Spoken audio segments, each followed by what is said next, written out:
ततो जगन्मङ्गलमङ्गलात्मना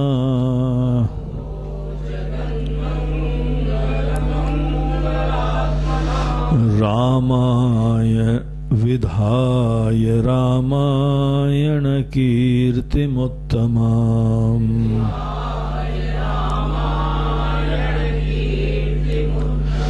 चचार पूर्वाचरितं रघुत्तमो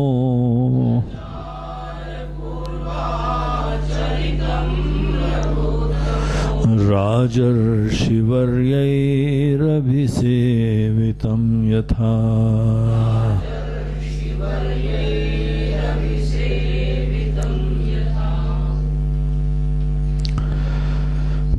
46th श्लोक से चैंट करते हैं।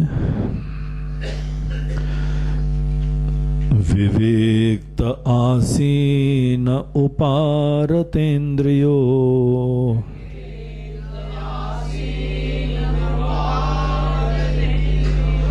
विनिर्जितात्मा विमलान्तराशयः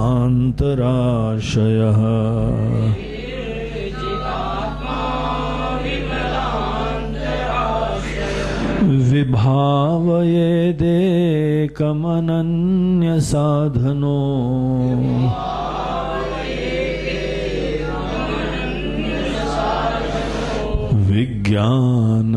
विज्ञानदृक्केवल आत्मसंस्थितः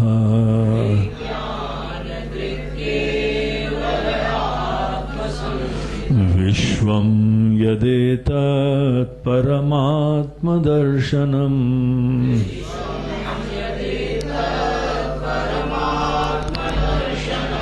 विलापयेदात्मनि सर्वकारणे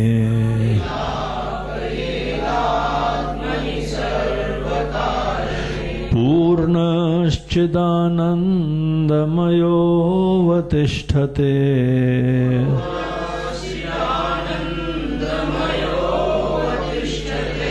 न वेद बाह्यं न च किञ्चिदान्तरम्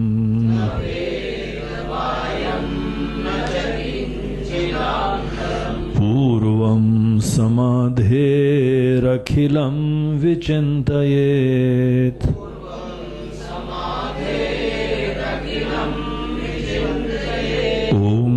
ओंकारमात्रं सचराचरं जगत्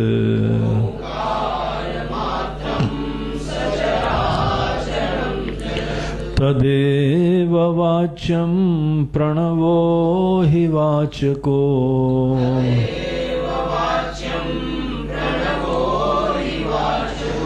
विभाव्यते ज्ञानवशान्न बोधतः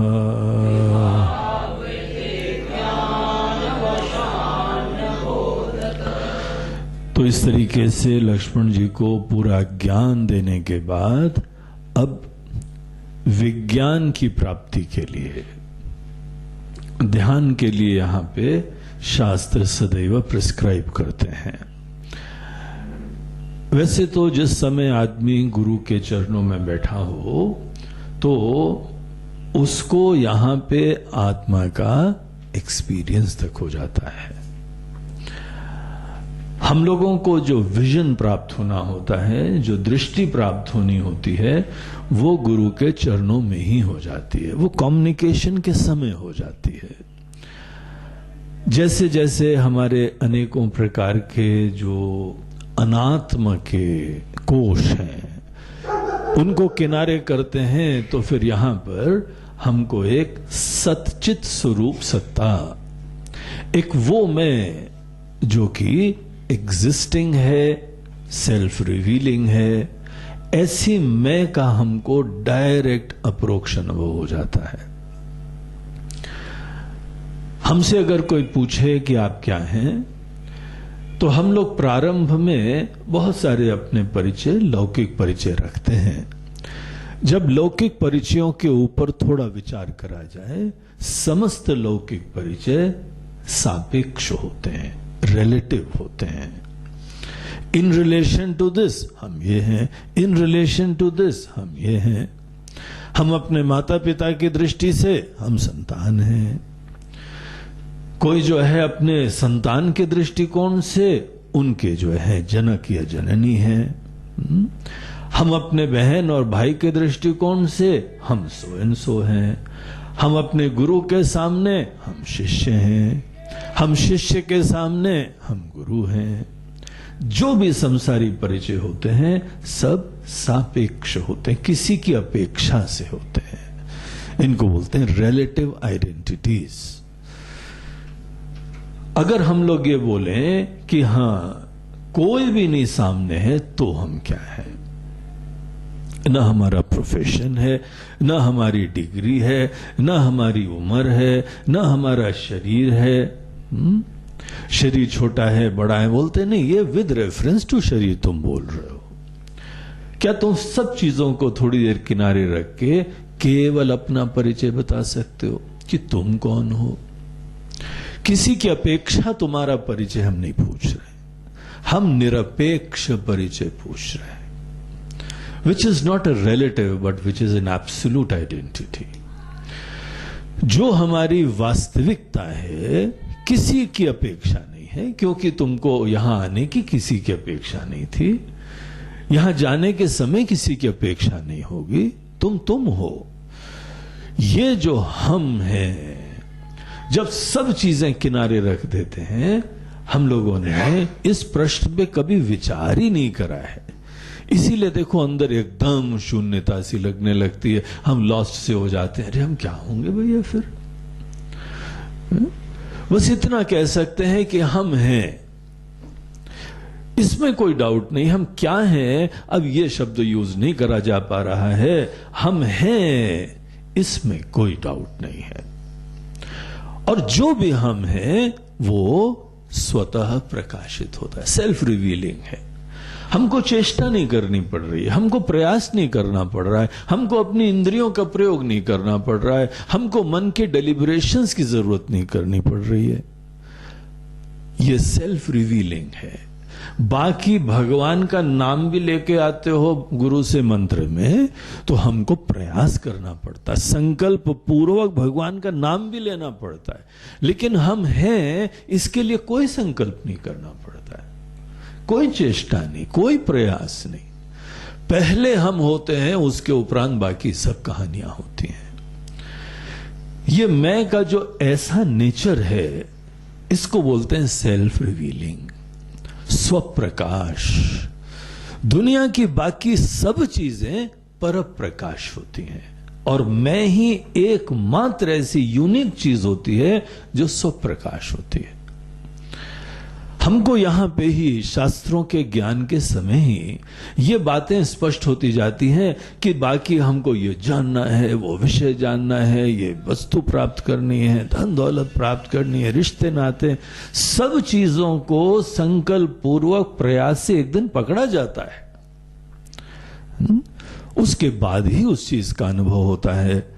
हमारे प्रयास के बाद जब कुछ जाना जाता है वो चीजें जो है जड़ स्वरूप होती है, सेल्फ रिवीलिंग नहीं है। वो ये डिफरेंस देखना चाहिए। एक होता है सेल्फ रिवीलिंग जिसको अनुभव करने के लिए कोई प्रयास नहीं लगता है, और एक होता है पर प्रकाश जड़, which is not self revealing.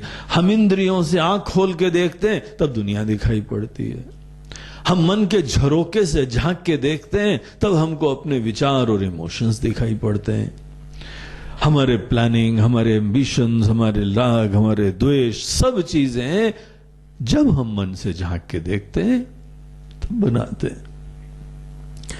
ये जो मैं का नेचर है जो बगैर प्रयास के हमको अनुभव होता है। हम हैं, अब अच्छे हैं, बुरे हैं, ठीक हैं, गलत हैं, इसको छोड़ो, किनारे करो, लेकिन हम हैं, इसमें जो है कोई डाउट नहीं है।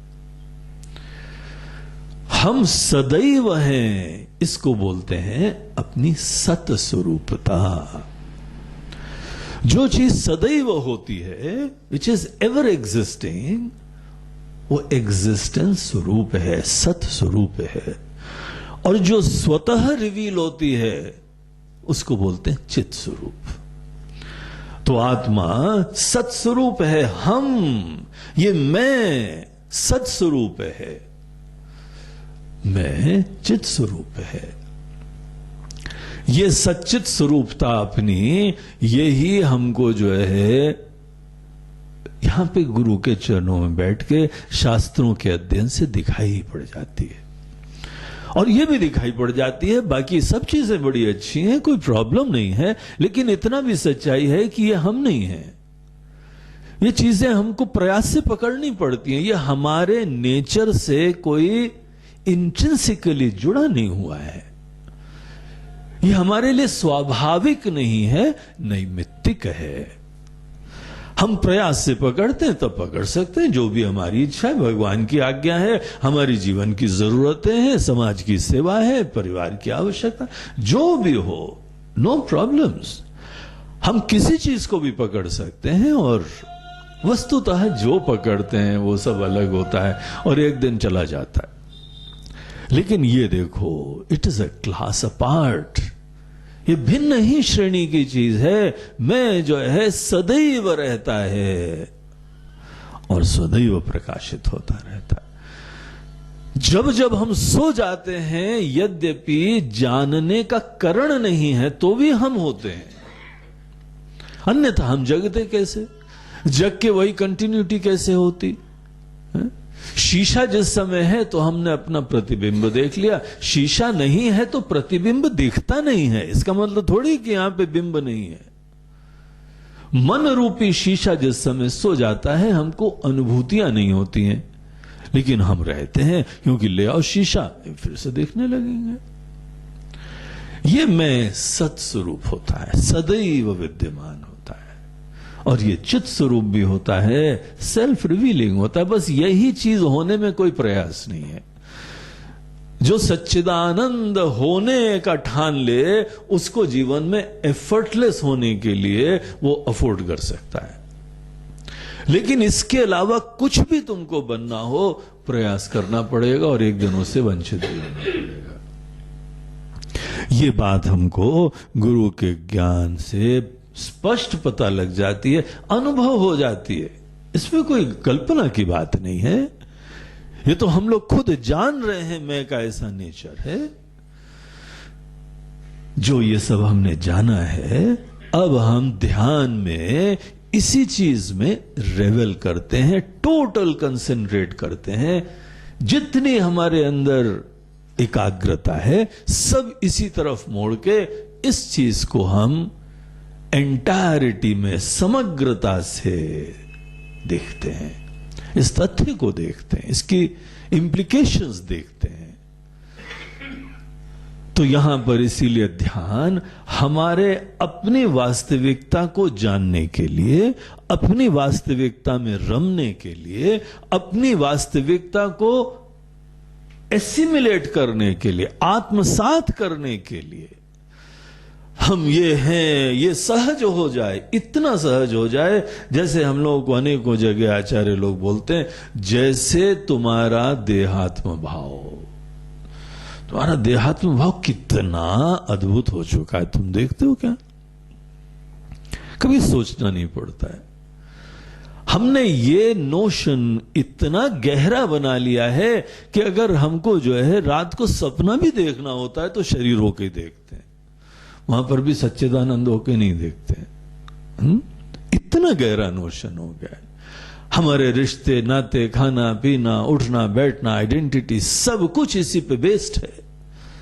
और सब जानते हैं कि शरीर हर आदमी छोड़ के चला जाता है, यह हम है ही नहीं, लेकिन तो भी हम इसमें दृढ़ता से अबाइड कर रहे हैं। अगर जो झूठ है, अगर जो असत्य है, उसमें अबाइड कर सकते हो, तो जो तुम्हारी सच्चाई है उसमें भी तुमको कुछ इसी तरह अबाइड करना चाहिए। तो हमारा गोल क्लियर है। कभी रात को भी हमको जो है वह कोई चिमटी काट के उठाए तो हमको उस समय भी यही याद रहे कि हम तो सच्चिदानंद है। सपना भी देखो तो वहां साक्षी होके देखो भाई, क्या बुरा है उसमें? ज्यादा मजा आएगा सपने का भी। सब चीजों के दृष्टा बन के देखो, असंग होके परिपूर्ण होके देखो, सब चीजों के ब्रह्मा विष्णु महेश होके सपना देखो। सपने में हम जो है वह एक दीनहीन एक व्यक्ति क्यों बन के सपना देखें? आखिर सच्चाई यह है कि सपना हमसे उत्पन्न होता है, हम में स्थित रहता है, हम में चला जाता है। इसीलिए हम ही सपने के ब्रह्मा विष्णु महेश हैं। तो क्यों नहीं ये सोच के सपना देखते हो? हमारी देहात्म बुद्धि दृढ़ है। बोलते हैं कोई बात नहीं, यही तुम दृढ़ता की जो है वह दृष्टांत समझो। दृढ़ता हो तो देहात्म बुद्धि जैसी। अब बोलते हैं यहां तुमको अपना सच्चिदानंद स्वरूपता का ज्ञान हुआ कि तुम तो एग्जिस्टेंस हो, you are, that is all. हम क्या हैं ये हम सदैव अपने रोल्स से अनुभव करते हैं। हम हैं ये आत्मा का अनुभव है, हम क्या हैं ये वेश का अनुभव है। जो भी हम रोल प्ले करते हैं उसके द्वारा हम क्या हैं ये हमको पता लगता है। लेकिन केवल तुम हम हैं इतने में स्थित रहो, इसी को बोलते हैं आत्मा में रमना। ज्ञानी इतने में खुश होता है कि हम हैं, अज्ञानी इसमें खुश होता है कि हम क्या हैं। इसीलिए अज्ञानी आदमी का जो है वो सुख बड़ा फ्रेजाइल होता है, क्योंकि जो भी हम होते हैं वो नश्वर होता है, बड़े प्रयास से बनता है। बनने में भी चेष्टा है, बनने में भी स्ट्रेस है, टेंशन है, और कितना भी तुम बन जाओ एक दिन सब खत्म हो जाएगा, क्योंकि तुमसे पृथक। It is not something which is natural, तुम्हारे लिए स्वाभाविक नहीं है। यही ज्ञानी की बुद्धिमत्ता होती है कि जो उसके लिए स्वाभाविक होता है उसी में वो रमता है, उसी में खुश रहता है, और ये कभी नष्ट नहीं होता है। तुम्हारी अस्मिता, तुम्हारा परिचय, तुम्हारी आइडेंटिटी अब अविनाशी हो गई। ऐसा व्यक्ति जो भी अपने आप को समझ रहा है उसका कभी नाश नहीं होता है। यही तो मुक्ति होती है। बस मुक्ति होती है अपने स्वरूप को जान के, अपने बेसिक इंट्रिंसिक नेचर को जान के उसमें अवॉइड करना, इसको मुक्ति बोलते हैं। मुक्ति केवल अपने स्वस्वरूप अवस्थानम, स्वरूप में अवस्थिति को ही मुक्ति बोलते हैं, क्योंकि उसके उपरांत हम उससे कभी अलग ही नहीं हो सकते। कुछ भी दुनिया के अंदर प्रलय भी आ जाए, जो सत है वो सत ही रहेगा, जो चित है वो चित ही रहेगा। ये इतनी अद्भुत सी यहां पे दृष्टि हमको प्राप्त होती है। तो बोलते हैं ये जो तुमने एक अद्भुत सा ज्ञान प्राप्त करा है, इसको बहुत गहराई से ध्यान करो, क्योंकि जब भी किसी चीज में अबाइड करते हैं तो सतत उसी में हम रमते हैं। किसी विषय की कामना हो, तुम्हारे राग हो, तुम्हारे द्वेष हो, पता राग द्वेष भी कैसे बनते हैं? तुम सतत उसी चीज में रमते रहते हो तो वो दृढ़ हो जाता है। और विज्ञापन वाले यही चालाकी करते हैं। अगर उनको साबुन खरीदवाना हो ना, तो जहां तुम उठोगे विज्ञापन, कहीं बोर्ड, कहीं जो है अखबार, और कहीं टीवी, हर जगह ये साबुन, ये साबुन, ये साबुन, ये साबुन। और फिर तुम बोलते हो बाजार में जाके, जरा भैया वो साबुन देना, और कोई बंबई में बैठा मुस्कुरा रहा है, बोला फंसी एक और मछली। एक और के हमने मन में जो है वह कांटा डाला। एक आदमी था, वो बहुत ही बड़ा उद्योगपति, हमसे बोलता है स्वामी जी साबुन की फैक्ट्री लगाए। बोला यार कितने साबुन है और कितने साबुन बेचोगे? तुम्हारा साबुन बिकेगा ही नहीं भैया। हम लोग दुकान में जाते हैं तो इतने साबुन होते हैं कि हमको सोचना पड़ता है कि ये वाला ले, ये वाला, ये वाला ले, वाला है? अब तुम एक नया साबुन और जोड़ दो कि फोकट में अपना पैसा खराब कर रहे हो। बोलते स्वामी जी शर्त लगा लो। बोला क्या शर्त लगा लो? बोलो अगले साल आपसे हम दोबारा मिलेंगे और हम दिखाएंगे, लोग बाजार में दुकान में जाके हमारा साबुन खुद मांग रहे होंगे। मैं बोला कैसे तुम ऐसा अभिमान रखते हो? आखिर लोग स्वतंत्र हैं, हर व्यक्ति स्वतंत्र है। बोलते हैं खाक स्वतंत्र है, हम नचा सकते हैं इनको बैठ के। हमने बोला देखो भाई ऐसी तुम ज्यादा हवा की बात मत करो, हम तो परम स्वतंत्र न सिर पर कोई। बोलते हैं गुरुजी आपसे भी खरीदवा देंगे। हमने बोला चलो ठीक है। अब उसका कौन सा साबुन था उसने हमको ये बताया नहीं, लेकिन ऐसा विज्ञापन उस साबुन का होने लगा, हमने भी सोचा आखिर ऐसी क्या खास बात है। हम भी गए, भैया एक साबुन दो। हम लोगों का मन जो है ना बाहर के विज्ञापनों से, संस्कारों से, परिवेश से इतना प्रभावित होता है कि हम लोग उसी के हिसाब से नाचते रहते हैं। ये जो भी चीजें हैं सतत चिंतन के द्वारा ही किसी चीज में दृढ़ता होती है, सतत उसी का संस्कार हो। ध्यायतो विषयान पुंसः संगस्तेषु उपजायते। जिस चीज का सदैव चिंतन करोगे ना, धीमे धीमे उसके साथ लगाव हो जाता है। उठते बैठते किसी व्यक्ति का हो, किसी अनुभूति का हो, किसी यहां संपत्ति का हो, किसी नाम शोहरत का हो, जो चीज तुम्हारे मन में सतत घूमेगी ना, बस उसमें तुम्हारा पहले तो धीमे से अटैचमेंट हो जाएगा। वो कुछ अच्छा लगने लगे, that person will be something special. और अटैचमेंट जब हो जाता है तो उसका स्मरण करने में प्रयास नहीं होता है और थोड़ा मजा आने लगता है। लेकिन अभी भी तुम स्वतंत्र होते हो और सतत चिंतन करो, सतत और चिंतन करोगे तो उसी की कामना हो जाएगी। बोले ये व्यक्ति, ये वस्तु, ये अनुभूति, ये पास नहीं है तो क्या जीवन है। भगवान हमारे ऊपर कृपा करिए, हमको ये चाहिए जीवन में।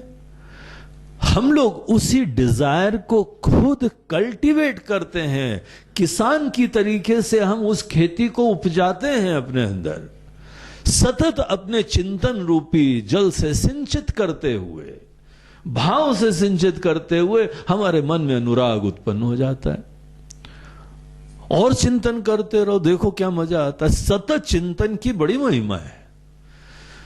पहले तो थोड़ा अटैचमेंट आता है, फिर कामना आती है, और फिर तो एक जुनून आता है, फिर ऐसे पैशन आता है, और बोले ये चीज ही सब कुछ हमारा उसमें लग जाता है, और फिर तो पगलाने लगते हैं। उसके बाद वो आता है कि उसके अलावा कुछ चीज ही नहीं है। हमारी स्मृतियां खत्म होने लगती हैं, दूसरी चीजें ही भूलने लगते हैं।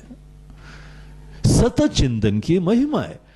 और भगवान गीता के अंदर ये पूरी प्रक्रिया बताते हैं, बोलते हैं अर्जुन और चिंतन करते रहो, जब थोड़ा पगला गए हो तो और सतत लगे रहना, तब भी लगे रहना, तो तुम्हारा बाकी ज्ञान साफ सुथरा हो जाए, पूरा सब स्मृतियां भी खत्म हो जाएंगी। किसी से मिलोगे, बोलोगे तुमको कहीं मिले हैं ना, हम बोले तुम्हारी पत्नी है, हम मिले हैं। सतत कहीं वैसे रम रहे हो कि अपने घर वालों को ही भूल गए। एक ब्रह्म सूत्र के बड़े महान आचार्य थे, वाचस्पति मिश्र। वो ऐसे ब्रह्म सूत्र में रमते थे कि उनकी पत्नी उनकी सेवा कर करके बुढ़ा गई, सतत उनका भोजन पानी और सब व्यवस्था करती थी। एक बार जब उनका काम पूरा हुआ तो मन रिलैक्स हुआ। उस तक ऐसे डिवोटेड थे। बाद में मिली हुए, बोलते माता जी आप कौन? उन्होंने बोला है कि भाई हम आपकी पत्नी है पंडित जी महाराज, और आपकी इतने सालों से हम सेवा कर रहे हैं। तब उनको आप समझ में आया, और उन्होंने अपनी किताब, वो कमेंट्री का नाम ही अपनी पत्नी के ऊपर रख दिया। उसका नाम है भामती। भामती टीका है ब्रह्म सूत्र के ऊपर। ये उनकी पत्नी के ऊपर नाम है, क्योंकि वो ऐसे लगे कि सब सुध बुध भूल गए। ये हमारे मन के अंदर सतत सोचने का परिणाम होता है। किसी चीज में सतत सोचो, वैसे ही हो जाते हो। तो एक बार ज्ञान प्राप्त करो, उसके उपरांत ये मत बोलना गुरु जी अगले साल मिलेंगे, अगली बार और सुनाना है कुछ। हा? और पूरा आप चिंता मत करना, फ्रेश आएंगे हम, बिल्कुल। असंगो ही अयम आत्मा। क्योंकि अभी हम जो जो सुनते हैं, आखिर भगवान ने दो कान काहे के लिए दिए हैं? एक कान से जाता है, दूसरे कान से निकलता। साफ सुथरे आएंगे आपके पास। हम बोले यही ग्रंथ सुनाएंगे। अरे महाराज जी, आपको सुनने से मतलब है, ग्रंथ कौन सा है उससे क्या लेना देना? आप वही 10 बार सुनाओ, हम फ्रेश होके सुनेंगे। अगर हम चिंतन नहीं करेंगे, अगर जो हमने सुना है उसके ऊपर रमेंगे नहीं, तो फिर कुछ नहीं टिकने वाला। वैसे हमारे लिए अच्छा है, जहां तक तुमको भी खुशी हमको भी खुशी, क्योंकि एक परमानेंट कस्टमर मिल जाता है हमको।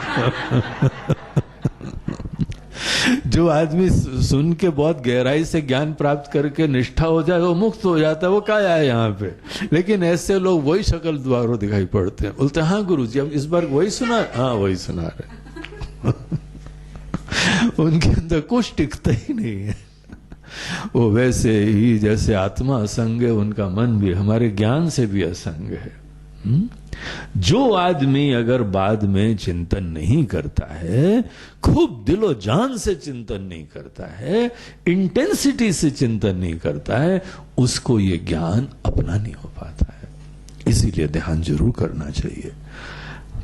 ध्यान किसी चीज के ऊपर दिलो जान से, टोटल अटेंशन, टोटल भाव से रमना होता है, देखना होता है। गहराई से बात भी समझ में आती है। जिस चीज के ऊपर ध्यान करोगे उसके रहस्य उद्घाटित होते चले जाते हैं, उसके अनेकों अनकहे पहलू भी तुमको समझ में आने लगते हैं, क्योंकि तुम बहुत ध्यान दे रहे हो उसमें। और कभी समस्या का समाधान भी करने के लिए तो ध्यान ही तो देना पड़ता है। तो यहां भगवान बोलते हैं लक्ष्मण ये बातें सब सुन ली है ना, अब एकांत में बैठो, ध्यान करो इस चीज का। और हम लोगों को तो यह कहा जाता है कि ध्यान के समय तुम्हारे समस्त कर्तव्य खत्म हो जाने चाहिए। कुछ भी थोड़ा बहुत भी इधर काम वाम का मत रखना है, बिल्कुल फकीरी से जियो, मस्ती से जियो, फुल टाइम अगर रम लोगे ना, और जितनी तीव्रता से रमोगे उतना शीघ्र ये काम होता है। ये नहीं बैठे तो हुए हो, लेकिन वहां आंख बंद करके आधा मन उधर भी जा रहा है, आधा मन इधर भी जा रहा है, और बीच बीच में माला भी फिर रहा है। ऐसे से हमारा जब मन नहीं लगता है, समग्रता से नहीं होता है, तो हमारी ज्ञान अपना नहीं हो पाता है। तो इसीलिए वो ध्यान जहां पे तुम खूब प्रेम से, खूब इंटेंसिटी से, पूरी बुद्धि से किसी चीज को अपने मन में लाओ, वो ध्यान के लिए यहां पे हम लोगों को प्रेरणा देते हैं। तो उसके लिए सदैव, क्योंकि हमको किसी चीज में टोटल अटेंशन देना है, इसीलिए एकांत सदैव अच्छा रहता है ध्यान के लिए। ध्यान की तो जिसको रस लग जाता है, ध्यान मतलब हम हर चीज का, कोई भी व्यक्ति ध्यान करता है, ये कोई नई चीज नहीं है। ध्यान के बारे में बड़े फनी नोशंस हैं, वो हम उनकी उपेक्षा करें, यहां सिंपल खुले मन से देखें राम जी क्या कह रहे हैं। तो बोलते हैं एकांत में बैठो, कोई बाहर से डिस्ट्रैक्शन नहीं है। एकांत का मतलब इतना है, ये मत बोलना गुरुजी हमारे घर में तो 10 लोग हैं, वो जगह ही नहीं रह गए कमरे में, वहां उधर भी सब सो रहे हैं, रात को इधर भी सो रहे हैं। ये सब बातें फोकट की नहीं है। एकांत तुमको जो है कहीं पर भी मिल सकता है। जब सब सो रहे हो ना, उस समय उठो, एकांत ही एकांत है। दूसरों की खुर्राटों की आवाज आके, वो तो एनीवे तुम यूज टू हो चुके हो। तो उचित समय तुम उठ जाओ, एकांत ही है। अन्यथा अगर तुम अफोर्ड कर सकते हो तो ऐसी जगह चले जाओ, छत पे बैठो, जाके मंदिर में चले जाओ, आसपास कोई हॉल है वहां चले जाओ, कोई जंगल बाग बगीचा वहां चले जाओ, जहां तुम अपने साथ रह के टोटल फोकस कर सकते हो, खूब इंटेंसिटी से रम सकते हो। वहां पे जाके विविक्त आसीन उपारत इंद्रिय, और वहां पे एक अभ्यास करो, ध्यान के समय कोई भी इंद्रियों के विषय का इस समय प्रवेश नहीं है। इस समय हम अपने हृदय में परमात्मा के लिए समय दे रहे हैं। शब्द, स्पर्श, रूप, रस, गंध, ये जो 5 विषय हैं हमारी 5 इंद्रियों के, कितना भी अच्छा सुंदर, गुरु जी टेप लगा ले, कुछ नहीं टेप लगाना है। ये कोई साउंड, कोई अच्छी आवाज आए, उसी से ध्यान होता है क्या? अरे ध्यान तुमको उसका करना है जो सब शब्द सुनता है। कौन से शब्द सुनते हो, इससे कोई ध्यान का लेना देना नहीं है। ये कौन से भगवान की फोटो लगाएं, तुम बदलोगे नहीं, कैसे सुधरोगे तुम बताओ। अरे फोटो किससे देखते हो उसका ध्यान करना है, कौन सी फोटो देखते हो छोड़ो ना ये सब बातें। तो किसकी वजह से तुम्हारी आंख देख रही है, किसके वजह से कान सुन रहे हैं, किसके वजह से तुम्हारी नाक सूंघती है, ये उसके लिए पर्सनल अपॉइंटमेंट है भैया। क्या सुन रहे हो, क्या देख रहे हो, जस्ट फॉरगेट इट। तो वहां तुम्हारे पास सामर्थ्य होना चाहिए कि कुछ भी आवाज आए तुम अपनी तरफ ध्यान मोड़ सको। देखो यद्यपि अगर तुमने ये कर लिया ना, आवाज भी आ रही होंगी तो तुमको सुनाई नहीं पड़ेगी। तो ट्राई करना, छोटी मोटी आवाज आ भी रही हो, अगर जो सुनने वाला है तुम्हारा सही में ध्यान उसकी तरफ है। अरे अनेकों लोग आके बैठ जाते हैं तो नहीं दिखाई पड़ते हैं भैया, जब उसमें रम रहे हो तो कोई चिंता की बात ही नहीं है। तो भी प्रारंभ में हमको एकांत चाहिए, क्योंकि अभी हम पूरे अभ्यस्त नहीं होते हैं। इसीलिए शुरुआत में जहां कोई डिस्ट्रैक्शन नहीं हो वहां बैठो और अपनी तरफ ध्यान मोड़ो। जन्म जन्मांतरों का, बचपन से अभी तक का यही आदत पड़ी हुई है कि जहां पर भी कोई आवाज आई खट से ध्यान चला जाता है। इस आदत को बदलो। तुम्हारा ध्यान उस सुनने वाले की तरफ जाना है, देखने वाले की तरफ जाना है, सोचने वाले की तरफ जाना है, वो हम हैं। इसीलिए बाकी सब चीजों को धीमे धीमे आदत बदलती है, ये तो अपने को भी स्वीकार करना पड़ता है। इसीलिए तो राम जी भी बोल रहे हैं एकांत में बैठना। और एकांत में बैठने के लिए भाई निश्चित रूप से अफोर्ड कर सको तो अपना ध्यान का कमरा ही बना लो, पूजा का कमरा बना लो, लेकिन उस चीज की कोई आवश्यकता नहीं होती है। हम लोग तैयारियां बहुत ज्यादा करते हैं। एक सज्जन है, वो कॉमेडियन है, मिस्टर बीन। तो मिस्टर बीन की बहुत बढ़िया बढ़िया जो है ना, वो एक इंग्लिश एक्टर था, इतने बढ़िया बढ़िया उसके मजाक के बड़े सांकेतिक थे। एक बार वो एग्जाम देने गए तो एक यहां से पेन निकाला, एक यहां से पेन निकाला, एक इधर से पेन निकाला, और वो सब जो है पेन निकाल के एक घड़ी का स्टैंड भी रखा, उसमें घड़ी भी रखी, और किताब के लिए सब इतनी तैयारी करके आया था। सब तैयारी के बाय द वे एक पेन खराब हो जाए, एक पेन चले नहीं तो दूसरा पेन इमरजेंसी के लिए तैयार रखो।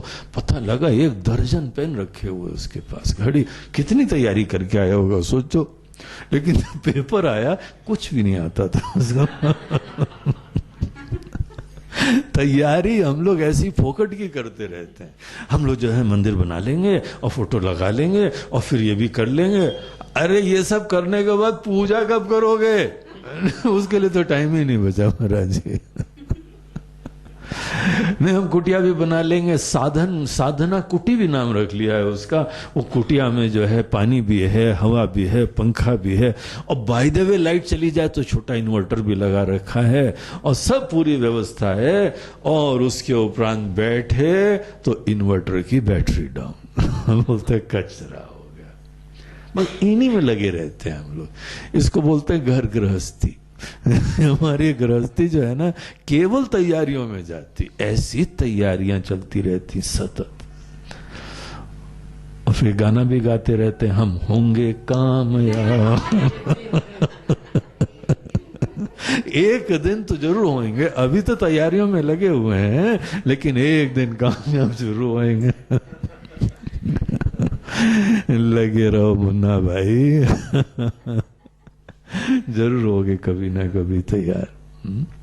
बहुत ज्यादा तैयारियों मत चिंता करो, सीधे जो है वह ये साउंड लगा ले। जी वो जो मेडिटेशन का हम कैसेट लाए हैं, कोई मेडिटेशन की सीडी लाए हैं, क्या होगा मेडिटेशन? सुनते रहोगे यार उसको।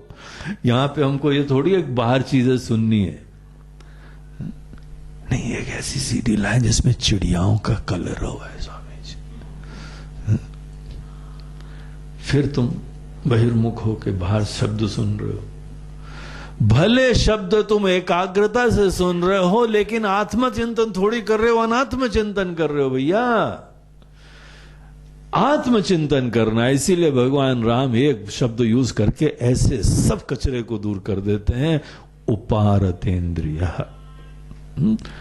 इंद्रियों को विषयों से किनारे करके अंतर्मुख करो। इस समय उसका एजेंडा है, उसका समय है जो इंद्रियों से सदैव अनुभव करता है।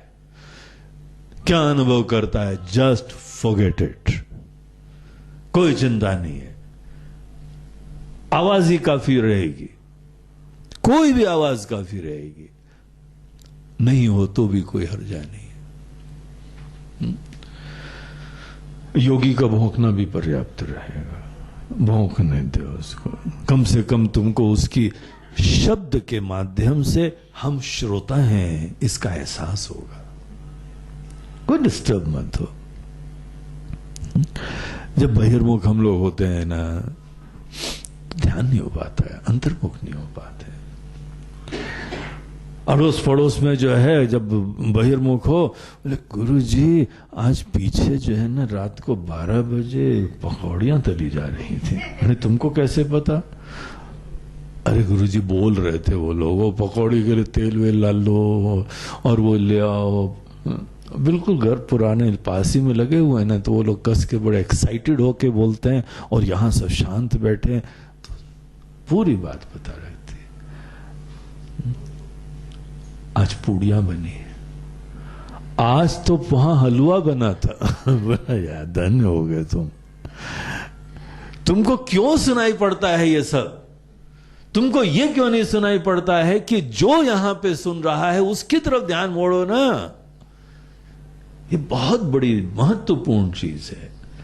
भयंकर बहिर्मुखता होती है हम लोगों के अंदर। उपारतेन्द्रिय, कोई रंग नहीं, कोई फोटो नहीं, कोई शब्द नहीं, कोई अगरबत्ती नहीं, कोई आवाज नहीं, कोई भी यहां पे चीज हमको नहीं चाहिए। तुम तो केवल उसको देखो जो सबको देख रहा है। एकांत में जाने का मतलब ही है। एकांत में जाने के बाद बोलो गुरु जी आज तो वहां कोयल बोल रही थी और आज तो बुलबुल की आवाज आ रही थी। इस समय भी आ रही ना? यहां बड़ी बढ़िया बढ़िया चिड़िया है और सवेरे आंख बंद करे मेडिटेशन करके चिड़िया क्या बात सुनो, हो गया काम बंटाधार। तो कोई बाहर की आवाजें हम सुनने के उपरांत भी महत्व नहीं दें। कौन सुन रहा है इसकी तरफ ध्यान मोड़ो।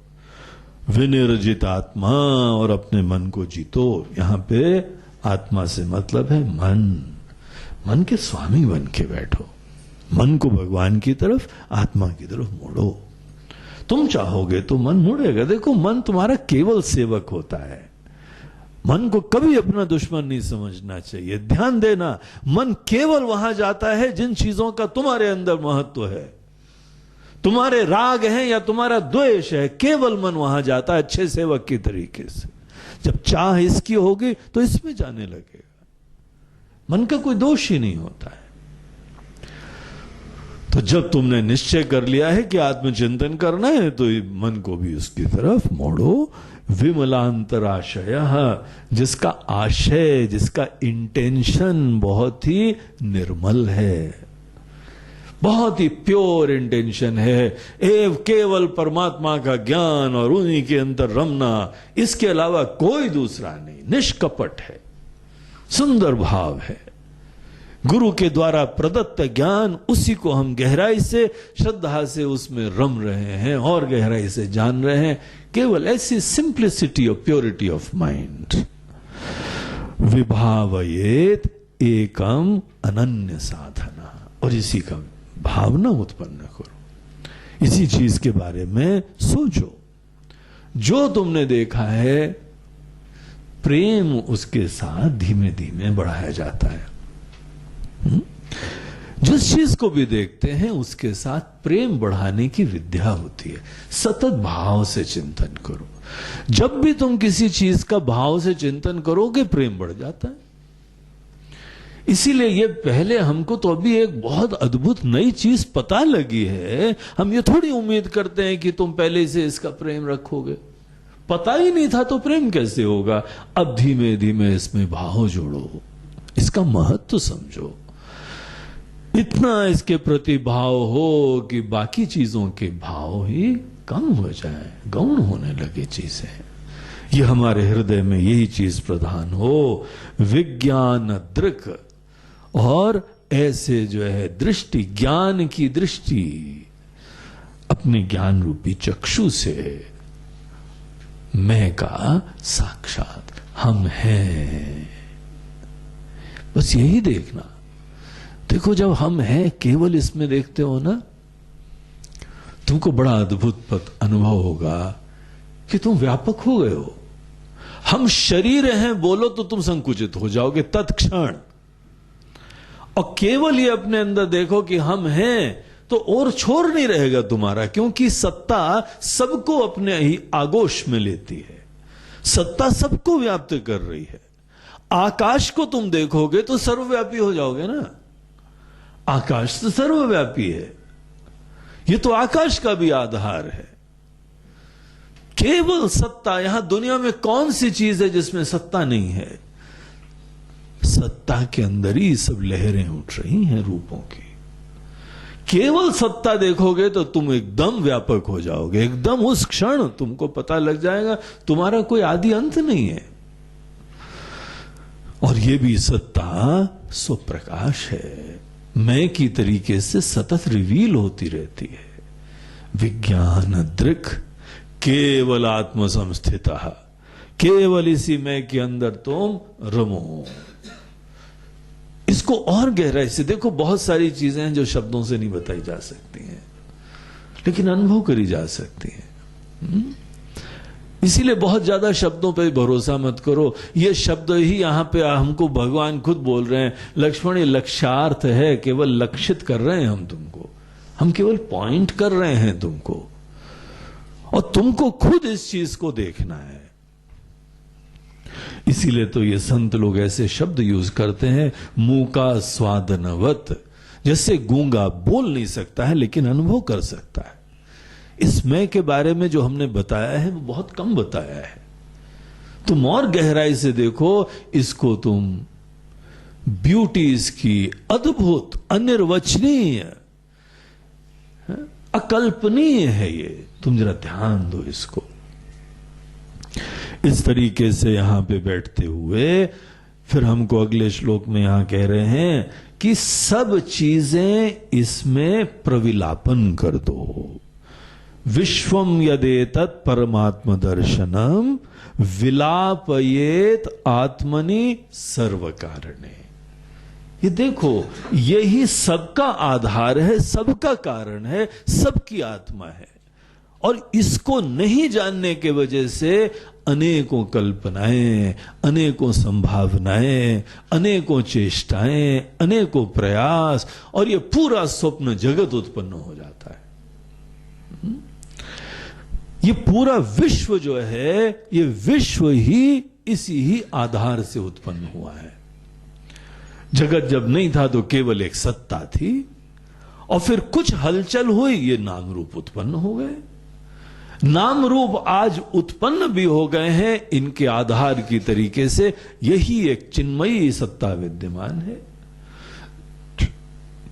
जैसे पिक्चर का स्क्रीन है, उसके ऊपर ये सब प्रोजेक्शंस हो रहे हैं। ये सत्ता जगत का आधार है, और सब एक दिन खत्म हो जाता है, ये स्क्रीन बचती है। तो ये वो सत्ता है जो सर्व कारणे, सब चीज का कारण है, और इसी से अज्ञानवशात ये कल्पना शक्ति प्रेरित होती है और अनेकों नाम रूपों का सृजन हो जाता है। तो जो नाम रूपात्मक सृष्टि है उसको बोलते हैं जगत या विश्वम। जब हम अपने यथार्थ को नहीं जानते हैं तो एक कल्पना का जगत उत्पन्न होता है, अनेकों नाम, अनेकों रूप। ये जो भिन्न भिन्न नाम रूप सामने प्रस्तुत हो जाते हैं, ये प्रस्तुति स्वप्नवत प्रस्तुति, यही जगत है, यही विश्व है। जगत शब्द बोलते हैं जायते गच्छति इति जगत। जिस चीज का जन्म होता है, जो चीज चली जाती है, वही सब जगत है। ये जो भी परिवर्तनशील सत्ता है झिलमिला रही है, अद्भुत सौंदर्य है।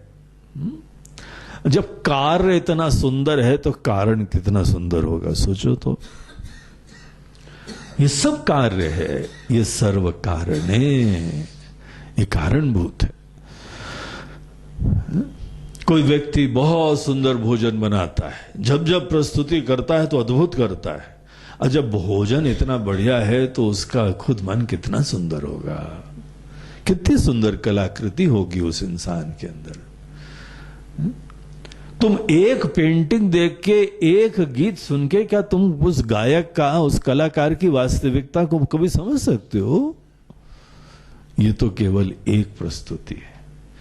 और अगर वाह वाह अच्छा हो गया और इसको और प्रेरणा होगी तो देखो एक के बाद एक, नैले पे दहला, अद्भुत प्रस्तुति होती जाएंगे। वो कलाकार प्रेरित हो जाए। इसीलिए कहीं भी कोई कुछ कलाकारी हो तो उसको थोड़ा सा प्रेरणा देना चाहिए, उसकी प्रशंसा, उसका उत्साहवर्धन जहां पे कर दो तो देखो। और ये जो कलाकार हैं, ये तो ऐसे लोगों को ही देखते रहते हैं जो सही में कला के पारखी हों, जो इन चीजों को चाहते हों। तो वो तो सुनने वाला चाहिए उनको। तो दो आदमी भागे चले जा रहे थे, तो बोला शायद चोरी करके भागा है। तो दाएं बाएं लोग जा रहे थे, उन्होंने पकड़ा उसको, आगे वाले को। दौड़ गए, भैया चिंता मत करो, अभी हम पकड़ लेते हैं। तो पकड़ के लाए हैं। बोला थैंक यू सो मच, अब आप लोग जाइए। बोला जाइए नहीं, क्या हुआ हमको ये तो बताओ, हमने मदद करिए। तो उनको थोड़ी संकोच हुआ। उन्होंने बोला नहीं बोलो तो। बोला सच्चाई ये, हम दोनों कवि हैं, हम दोनों की बात ठनी थी कि तुम हमको अपनी कविता सुनाना, हम अपनी कविता तुमको सुनाएंगे। फिर सबसे जो है वह क्रिटिकल डिसीजन हुआ कि पहले कौन सुनाएगा, तो टॉस करा हम लोगों ने। तो इसको पहले सुनाने का मौका पड़ा। इसकी कविता किस प्रकार से हमने झेली है हमको पता है। अब जब इसने सुना दी तो हमारा सुनाने की बारी आई तो भाग रहा है। अब हम छोड़ेंगे नहीं, इसको सुना के रहेंगे। अब कोई सुनाने वाला हो उसको तो बहुत ही खुशी आती है, कोई सुनने वाला हो। इसीलिए आप लोग पधारे, हमको बड़ी खुशी है। अरे सुनाने वाले को और क्या चाहिए, सुनने वाला। बनाने वाले को क्या चाहिए, खाने वाला। उसी तरीके से बजाने वाले को क्या चाहिए, झेलने वाला। कोई आदमी सुन तो ले ना, बड़ा मजा आता है। तो यहां पर जो भी दुनिया की चीजें हैं, ये सब माया से बनी हुई है। तो बोलते हैं देखो, जब आत्मा में आदमी चिंतन करता है ना, तो सब चीजों का इसमें प्रविलापन कर देता है, रिजॉल्व कर देता है। कार्य को कारण के अंदर विलीन कर दो। ऐसे कारणत्व का चिंतन करो कि जो भी कार्य हैं, सब कार्य इसी के अंदर विलीन हो जाए। इस तरीके से सोचो, ये देखो, ये कारण है, यही उसकी सच्चाई है। जब सच्चाई की तरफ ध्यान देते हो तो बाकी कार्य अपने आप उपेक्षणीय हो जाता है। तो तुम्हारा यही कारण स्वरूप तत्व में ऐसा चिंतन हो कि सब चीजें गौण हो जाएं। इस महिमा से, इस भाव से, इस दृष्टि से इसका चिंतन करो। विश्वम यदेतत् परमात्म दर्शनम विलापयेत आत्मनि सर्व कारणे। देखो ये ध्यान का तरीका राम जी बता रहे हैं कि लक्ष्मण इस पे ध्यान मोड़ना और इसको इतना महत्वपूर्ण खुद देखो। हमने दो चार वाक्य कह दिए, उसी को मत पकड़ लेना, इसका महिमा खुद देखो। और देखो इसके वजह से ही सब तुम्हारा भ्रमण हो रहा था, भटकन हो रही थी, अनेकों चीजों को पकड़ने की चेष्टा हो रही थी। केवल ये नहीं देखने की वजह से ये पूरा विलास हो गया था। तो इसको विलापन करो, रिजॉल्व करो, विलीन करो। अर्थात यही एकमात्र अवशिष्ट रहे, बाकी सब हमारी निराधार चेष्टाएं थी। और केवल वही चीजों को, वो हमको वस्तुएं वही प्रभावित करती हैं जब हम किसी को पकड़ते हैं। हमारे मन में महत्व की बुद्धि ही किसी चीज को हमारे हृदय में प्रवेश करवाती है। तो महत्व देना बंद कर दो, तुम्हारे दिल में कोई प्रवेश ही नहीं करेगा। कितने लोग हमको राहगीर देखते हैं, क्या सब हमारे दिल में प्रवेश कर जाते हैं, देखने के बाद भी नहीं हमको पता रहता है। लेकिन जिसको हमने महत्व दिया है वो हमारे हृदय में प्रवेश कर लेता है। अनेकों दुनिया की चीजें हैं जो जो तुम्हारे दिल में प्रवेश कर चुकी हैं, उनको देखो, केवल तुमने महत्व दिया है, क्योंकि असली महत्व की चीज क्या है ये हमको पता नहीं था। जब नहीं पता,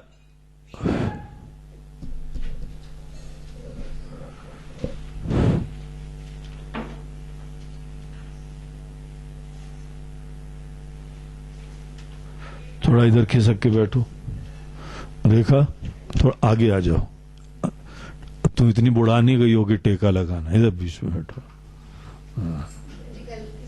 नहीं नहीं, वो तो समझ रहे हैं तुम्हारा ऐसे इंटेंशंस तो है ही नहीं कि प्रवचन बंद करो। हाँ, तो इस तरीके से यहां पर जो है वो सब चीजों का प्रविलापन करो। जो जो चीजें हमारे मन में महत्व की हैं वो सब इसीलिए होती हैं क्योंकि कौन सी चीज सही में महत्व की है वो पता नहीं था। जहां इसका हमको पता लगता है कि ये महत्व की चीज है, बाकी सब महत्व डाइल्यूट होने लगते हैं। अब महत्व ही नहीं रह गया उनका। ऐसा तुमको खजाना मिल गया, ऐसा कोई हीरा मिल गया, जिस हीरे के बाद और कोई चीज का महत्व नहीं रह जाता है। इसको बोलते हैं प्रविलापन। सब चीजें रिजॉल्व, विलीन होने दो। इतना महत्व, इतने भाव से चिंतन करो कि बाकी सब चीजें तुम्हारे मन से गायब होने लगती है। ये ध्यान करना है। पूर्णश्चिदानंदमयो वतिष्ठते, और जो परिपूर्ण चिदानंदमय है वही एकमात्र स्थित रहता है। और उस दृष्टिकोण से लक्ष्मण, ये भी मत पूछना गुरुजी भगवान अंदर ध्यान मेडिटेशन करें कि बाहर का मेडिटेशन करें। अंदर बाहर का भेद खत्म हो जाता है। आपको पता है अंदर बाहर शब्द परमानेंट नहीं होता है। अंदर बाहर के भेद हम लोग किसी चीज के साथ आसक्ति के द्वारा उत्पन्न करते हैं। हम एक बार अपने घर की दीवार से आसक्त हो जाएं तो घर के अंदर, घर के बाहर एक रेफरेंस पॉइंट होता है। एक रेफरेंस पॉइंट क्रिएट कर दो तो अंदर बाहर उसके लिए तब जाके शब्द यूज हो पाता है। देह से आसक्त हो जाओ तो देह के अंदर, देह के बाहर। देश से आसक्त हो जाओ तो देश के अंदर, देह से बाहर। अंदर बाहर वस्तुतः होता ही नहीं है। जब एक ही तत्व है तो अंदर बाहर कहेगा। जब परमात्मा एक होते हैं तो उनके अंदर, उनके बाहर कहेगा।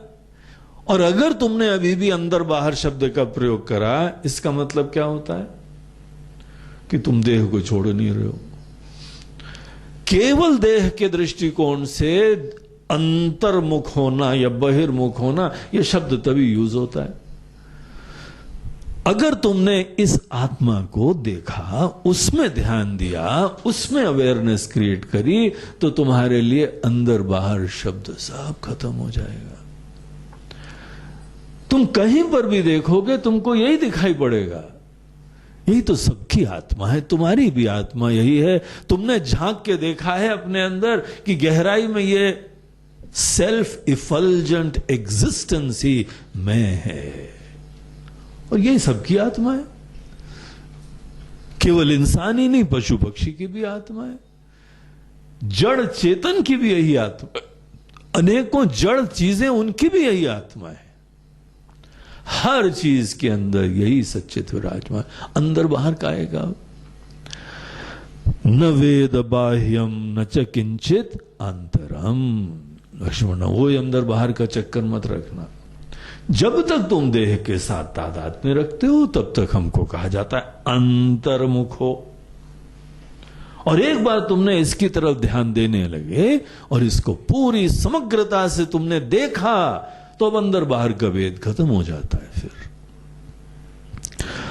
तो ये चीज यहां बताते हुए ये मेडिटेशन का सिस्टम, मेडिटेशन देयरफॉर वेदांत में केवल आत्म के ज्ञान की प्रक्रिया के लिए कहा जाता है। थोड़ी देर हम शांत हो जाएं, थोड़ी देर प्राणायाम कर लें, थोड़ी देर जो है जप कर लें, थोड़ी देर, ये कुछ भी भगवान ने नहीं बताया। जरा ध्यान देना, मेडिटेशन केवल जो गुरु ने तुमको आत्मा का ज्ञान दिया है उसको ही मन में लाके उसकी तरफ टोटल फोकस करके उसमें अवॉइड करना, और सब चीजें उसी चिंतन में प्रविलापित कर दो। इसी के अंदर किसी चीज का तुम्हारे मन में चिंतन नहीं रहे, विचार भी नहीं रहे, केवल यहां पे ऐसा मैं व्याप्त हो जाए अंदर बाहर।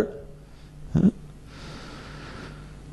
मुझे मेरी मस्ती कहां लेके आई, जहां अब मेरे सिवा कुछ भी नहीं है,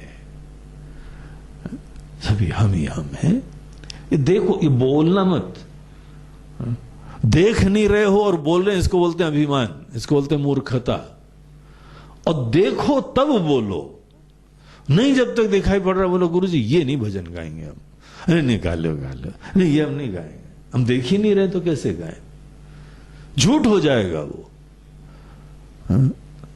चिदानंद रूप शिवो हम हो क्या, नहीं है तो नहीं, तो मत गाओ, अभी पहले विचार कर लो, पहले ज्ञान प्राप्त कर लो। जब तक तुम उसमें सच्चाई से जगते नहीं हो अभी तुम वो बोलने के अधिकारी नहीं हो। तुम अपने आप से अगर झूठ हो जाओगे तो तुम का काम खत्म हो जाएगा।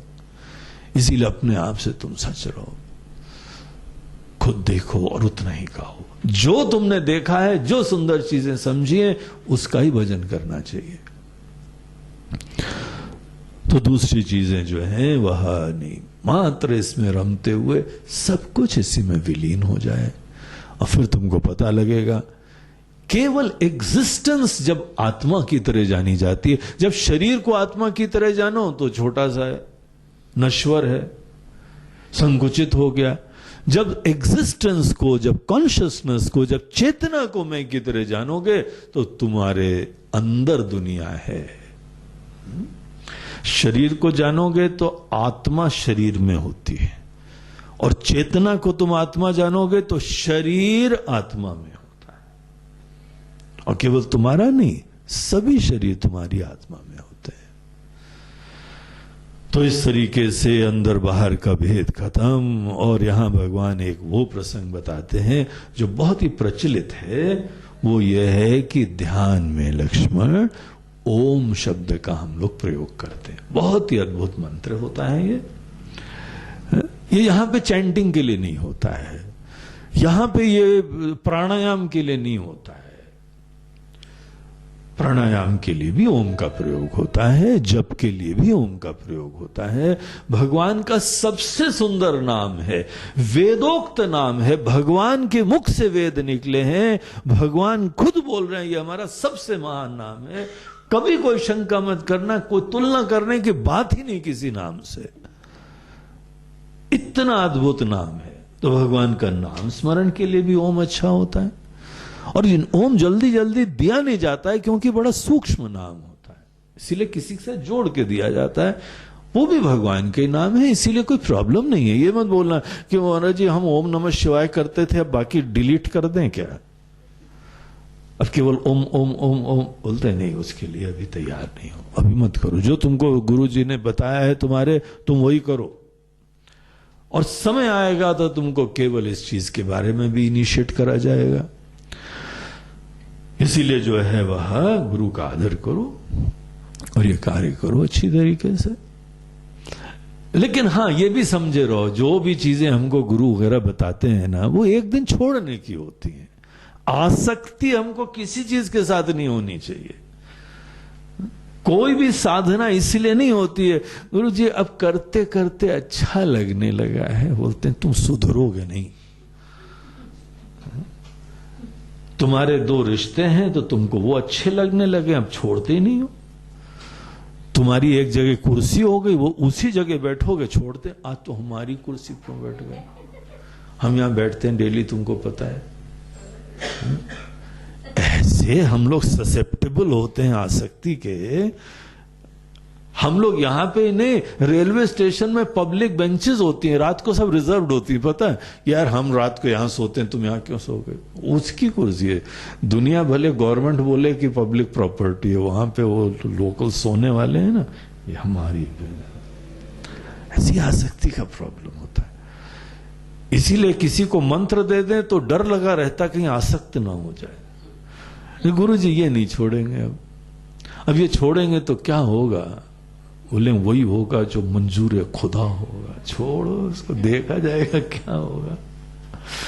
नहीं कहीं पे तो हम निराश्रित ना हो जाए, भगवान न गुस्सा हो जाए। अरे भैया नास्तिक लोगों से जब नहीं गुस्सा होते तो तुमसे क्या गुस्सा होंगे। कंस जो है हर सांस में भगवान को अपशब्द बोला करता था, उससे नहीं गुस्सा होते हैं। जिनकी पत्नी हरण कर ले गए तो उनसे गुस्सा नहीं होते।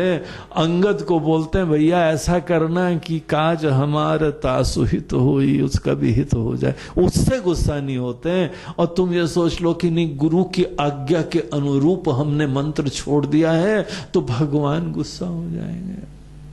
अरे पोंगा पंडित, भगवान गुस्सा हो जाएंगे। आसक्ति वालों की बड़ी समस्या होती है। पहले हर चीज इनको भगवान देने में डर लगता है क्योंकि उससे आसक्त हो जाएंगे। इनको मंत्र देने में डर लगता है, उससे आसक्त हो जाएंगे। इनको साधना देने में डर लगता है, उससे आसक्त हो जाएंगे। किसी को माला दे दी तो महा आसक्त, गुरु जी ने हाथ से दी थी हमको। अरे तो पैर से देते क्या, तब जाके तुम भगवते। सभी गुरु जी हाथी से देते हैं यार।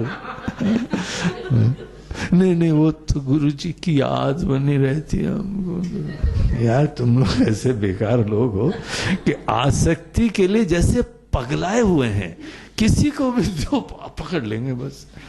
इतने इनसिक्योर हो क्या, तुमको कैसे आत्मा का ज्ञान दे जहां सब छोड़ना पड़ता। भगवान सब छोड़ देंगे तो क्या होगा, अरे तुम ही रहोगे और कुछ रहेगा नहीं।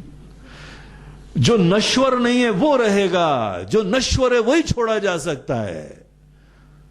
देखो जरा, खोलो, ध्यान दो जरा। तो यद्यपि ये मंत्र के लिए ओम जो है जप के लिए भी यूज होता है, प्राणायाम के लिए भी यूज होता है, लेकिन असली ओम की ब्यूटी यहां राम जी लक्ष्मण जी को बताते हैं। बोलते हैं ध्यान के लिए, आत्मज्ञान के लिए प्रयोग होता है।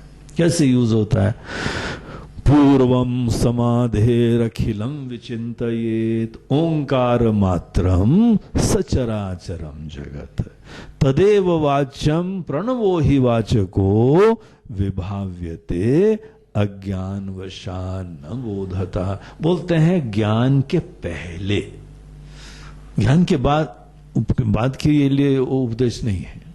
जब तुम ध्यान कर रहे हो उससे पहले की बात है, ये तैयारी है तुम्हारी मदद करने के लिए। ओम को जो है पूरा यहां सचराचरम जगत, ऐसे ओम शब्द का अर्थ देखो कि पूरा ब्रह्मांड अपने अंदर समा लेता है। इसे हम बोलते हैं ना पूरा ब्रह्मांड, इसके लिए शॉर्ट वर्ड है ओम। ओम मतलब पूरा ब्रह्मांड, सचराचरम जगत, चर अचर जो भी है, छोटा बड़ा अपना पराया, यहां वहां, ये लोक वो लोक, सब कुछ तुम एक शब्द से संकेत करना चाहो, इसको बोलते हैं ओम। ओम में एंटायर कॉस्मोस, पूरा अनंत कोटि ब्रह्मांड एक शब्द से संकेत करना चाहो, ओम। जो कुछ भी दृष्ट है या जो अदृष्ट भी है, आज तुमको नहीं पता है, वो सब भी ओम के अंदर आता है। ओम शब्द का मतलब लक्ष्मण ये समझना। और देखो ओम की चैंटिंग कैसे होती है। हम लोग ओम को जो है उच्चारित करते हैं, ओ। उच्चारण में दो पहलू हैं। एक में आवाज एकदम निकलती है, चरम सीमा तक जाती है और फिर धीमे धीमे साइलेंस में विलीन हो जाती है। ये दोनों कंपोनेंट ओम के होते हैं। जो यहां पे आवाज निकलती है वो जो कारण, सूक्ष्म और स्थूल सृष्टि का सूचक होती है। और एक बार तुम जब ओम का उच्चारण कर लेते हो तो ओम, देखो ओम में आ जब बोलते हैं तो मुंह खुलता है, ऊ बोलते हैं तो मुंह जो है स्थिर रहता है, और म बोलते हैं तो मुंह बंद हो जाता है। अ उ म, इन अक्षरों से ओम बनता है। और जब तीन अक्षर एक साथ मिल जाते हैं, अ के बाद जब भी उ आता है तो ओ हो जाता है। यह संस्कृत का नियम है, संधि का नियम है।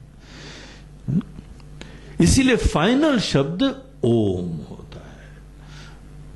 तीन मात्राएं होती हैं। इसका मतलब ये नहीं है तुम चैंटिंग करना ओम ओम, ऐसा नहीं बोलना भैया। वहां पे तुमको फिर संस्कृत संधि आ गई है, उसका ज्ञान ही नहीं हो रहा है। वहां ऐसा लगेगा तुम्हारे पेट में गैस हो गई है। बेचारा कराह रहा है। वहां भगवान भी भाग जाएंगे तुम्हारे पास से, इस तरह की विचित्र आवाज निकलेगी गीदड़ों जैसी, आओ आओ। जब रात को सियार बोलता है ना तो ऐसे ही बोलता है, आओ। वहां भगवान नहीं आते, वहां भूत आते हैं, पता है। इसीलिए प्लीज, ये संस्कृत के नियमों ने सब भूतों को, सियारों को भगाने की पर्याप्त व्यवस्था कर दी है। तो ओम बोलना, ओम। और जब मां बोला तो मुंह बंद हो गया। अब देखो यहां पे कितना सुंदर चीज है। जब अ बोलते हैं तो जगत की सृष्टि का सूचक है। जब उ बोलते हैं सब चीजों की स्थिति का सूचक है। और म बोलते हैं सब चीजों के विलीन होने का सूचक होता है। एक ईश्वर ब्रह्मा का कार्य करते हैं। एक ही ईश्वर ब्रह्मा विष्णु महेश होते हैं भैया। एक ही ईश्वर के तीन कार्य नाम है। तो वही परमात्मा ने सब रचना करी, स्थिति करी और फिर विलीन हो जाता। तो पूरे ब्रह्मांड को, पूरे जगत को पहले तुम ओम से लपेट लो और फिर जैसे जैसे उसको विलीन करते हो ना, पूरा जगत एक शब्द में बाधित हो जाता है। अगर तुमने ये एसोसिएशन कर लिया कि ओम से पूरे ब्रह्मांड को तुमने ग्रहण करने का सोच रखी, अभ्यास करा, तो जहां ओम का बोलना बंद होता है तो पूरा जगत, नाम रूपात्मक जगत शांत हो जाता है। और जब जगत शांत हो जाता है तो क्या अवशिष्ट रहेगा? जो उसका कारण है, जिसकी उत्पत्ति नहीं होती है, जिसका नाश नहीं होता है, वही शेष रहता है, जो कभी बाधित ही नहीं हो सकता है। तुम कितना भी कोशिश करो, जो परम सत्य है वो बाधित नहीं होता है। शांत हो गया, साइलेंस विद्यमान है। उस साइलेंस में, उस शांति में ये और ग्लोरियसली रिवील होता है। जब आवाज आ रही थी तब दूसरे नाम रूप भी थे, दूसरी तरफ ध्यान भी मोड़ा जा सकता था। और जहां पे सब शांत हो गया तो जो फंडामेंटल कॉज है, जो मूल कारण है, वही अवशिष्ट रहता है। इसीलिए इतना सुंदर ये सिस्टम है कि एक ही शब्द से तुम सब चीजों को विश्वम प्रविलापयेत, तुम सब चीजों को शांत कर दो। और ओम के उच्चारण के बाद दूसरे ओम के उच्चारण के पूर्व कुछ देर तक शांति रहनी चाहिए। इसीलिए जल्दी जल्दी नहीं बोलते हैं हम। ओम ओम, थोड़ी देर शांति होती है ना, और उसी में हम थोड़ी सांस वांस भी ले लेते हैं अच्छी है? तो बोलते हैं ये जो यहां पे बीच में शांति का फेज होता है, उसमें जो मूल कारण होता है, जो अधिष्ठान होता है, उसमें जागृति करो। पहले सब विश्व में हमने ध्यान मोड़ा ओम से, ओम का जहां पे समापन हुआ तो केवल वही शांति रही। इनको बोलते हैं तीन मात्राएं, और साइलेंस को बोलते हैं अमात्रा। तो ये अ, उ और म तीन मात्राएं हैं जो कि उत्पत्ति, स्थिति और नाश की सूचक होती हैं, और अमात्रा सर्व कारण, जगत अधिष्ठान, सच्चिदानंद ब्रह्म, उसकी सूचक होती है। इसीलिए बहुत प्रेम से जो है ओम का उच्चारण करो, अब एकदम सब लीन हो जाए। देखो ये इतना बढ़िया चीज है कि यहां पे जो साकार है उसको भी तुम ब्रह्म रूप समझ रहे हो, और जो निराकार है उसका भी अनुभव कर रहे हो। तो ओम के साथ जिस समय कोई अपना ध्यान जोड़ता है, और बहुत ज्यादा बार नहीं करना होता है। देखो जब ज्ञान की प्रधानता है ना, तो ज्यादा बार करने की प्रश्न नहीं होता है। एक बार अच्छी तरीके से करो, सब जगत को लपेट लो, और फिर देखो इसमें पुनः लीन हो जाता है, और जो शेष रहता है उसको आत्म संस्थित, उसी में संस्थित रहो, उसी में उस जगे रहो, उसकी अवेयरनेस क्रिएट करो। और अगर तुमको कोई भी किसी प्रकार से कभी भी मन में विक्षेप होता है तो फिर से उच्चारण कर लो, कोई हर्जा नहीं है। कभी देखा मन के अंदर कोई चंचलता है, कोई दूसरा डिस्ट्रैक्शन है, फिर से ओम का उच्चारण करो, फिर से पूरे जगत को लपेट लो। यहां जगत की कोई विशिष्ट वस्तु, व्यक्ति, उसको प्रधानता मत देना, पूरे जगत को लपेटो, सबको लीन करो। जब भी किसी एक व्यक्ति, वस्तु, अनुभूति की प्रधानता होती तो अभी भी राग और द्वेष माने जाते हैं। किसी एक चीज को तुम प्रधान समझ रहे हो, किसी चीज को प्रधान मत समझो, सब चीजों को लपेटो और सब यहीं पे लीन हो जाता है। यहां जो कुछ भी है सब भगवान की कृपा से है, और सब हमको कोई ना कोई शिक्षा देने के लिए होता है। सब भगवतमय समझते हुए ओम के अंदर लपेट लो, और वो जहां ओम का उच्चारण शांत होता है, तदेव वाच्यम प्रणवो ही वाचको, पूरा जगत उसके शब्द से सूचित होता है, और ये उसी के लिए वाचक है, शब्द है। ये जगत की तरफ ध्यान केवल तब तक रहता है जब तक हमारी महत्व की बुद्धि अभी जगत के प्रति बनी हुई है। जैसे जैसे तुम्हारा अभ्यास होएगा ना, जगत के प्रति महत्व की बुद्धि कम होगी, जब इसके प्रति बढ़ने लगेगी तो केवल तुम्हारे मन के अंदर जो परम सत्य है, जो तुम हो, जो मैं की तरह विद्यमान है, उसकी महत्व की बुद्धि बढ़ाने की बात है। वो तुम्हारा अपना ही डिपार्टमेंट है, ये कोई दूसरा नहीं कर सकता। इसीलिए तुमको मेडिटेशन करना पड़ेगा। हम तो रिवील कर सकते हैं, उसका महिमा बता सकते हैं, लेकिन तुम्हारे हृदय में महत्व की बुद्धि के तुम ही मालिक हो। इसीलिए तुमको अभ्यास करना है और अपने अंदर इस चीज की महत्व की बुद्धि स्थापित करनी है। इसी ओम के उपासना के लिए यहां देखिए आगे के 3 श्लोक और पढ़े। अकार संज्ञा पुरुषो हि विश्व को,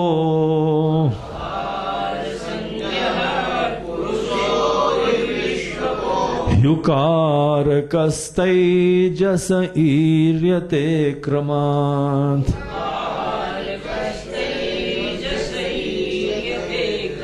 प्राज्ञो मकारः परिपाठ्यते खिलैः,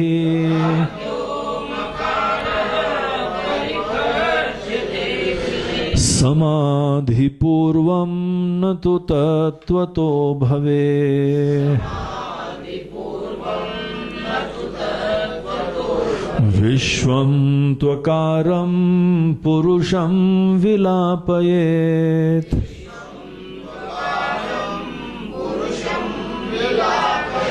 ह्युकार मध्ये बहुधा व्यवस्थितम्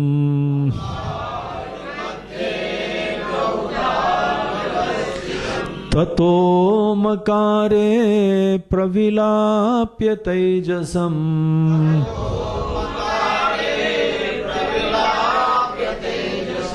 द्वितीयवर्णं प्रणवस्य चान्तिमे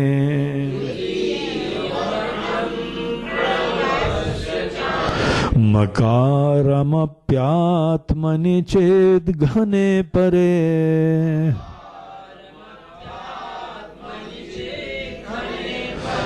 विलापयेत् प्राज्ञमपीह कारणम्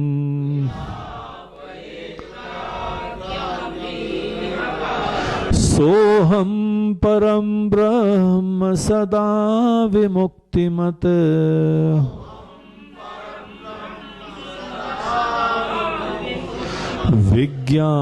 विज्ञानदृङ्मुक्त उपाधितो मलः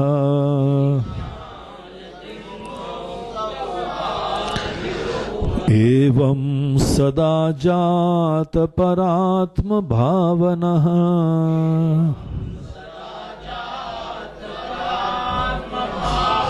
स्वानंद तुष्ट परिविस्मृताखिलः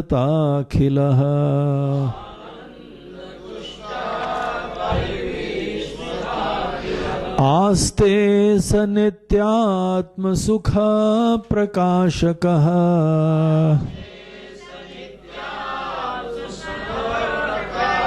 साक्षाद् विमुक्तो चलवारि सिन्धुवत्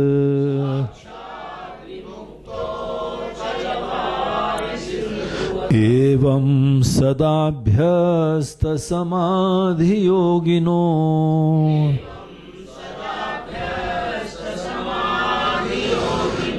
निवृत्त सर्वेन्द्रिय गोचरस्य हि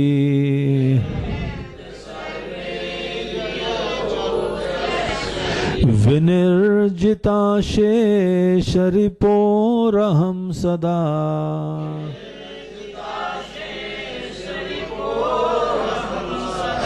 दृश्यो भवेयं जितषड्गुणात्मनः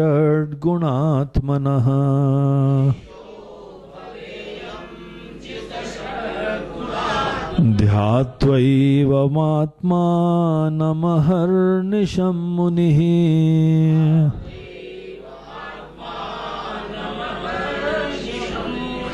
तिष्ठेत् सदा मुक्तसमस्तबन्धनः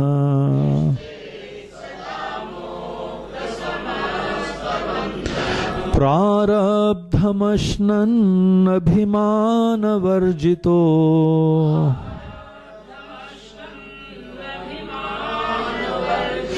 मय्येव साक्षात् प्रविलीयते ततः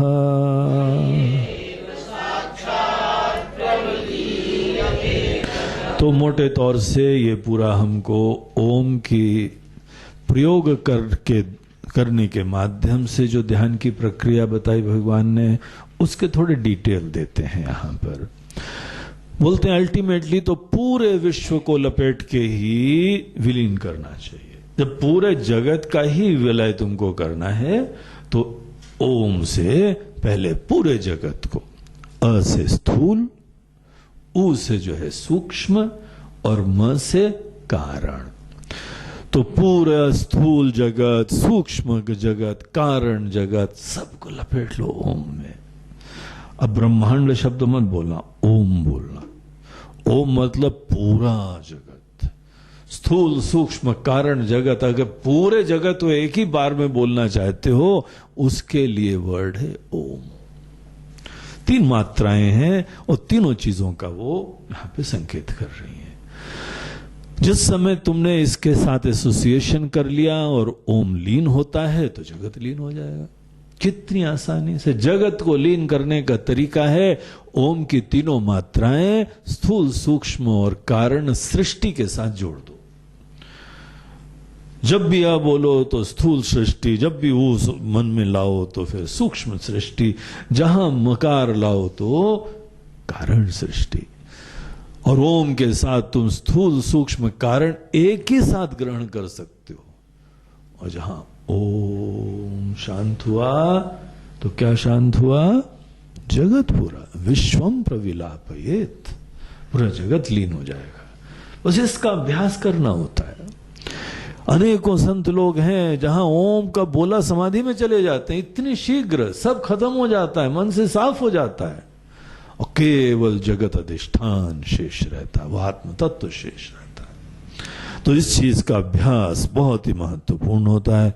इस चीज की डिटेल भगवान बताते हैं कि देखो, जो इसके अंदर अ, उ और म होते हैं, यही यहां पे अनेकों चीजों को रिप्रेजेंट करते हैं।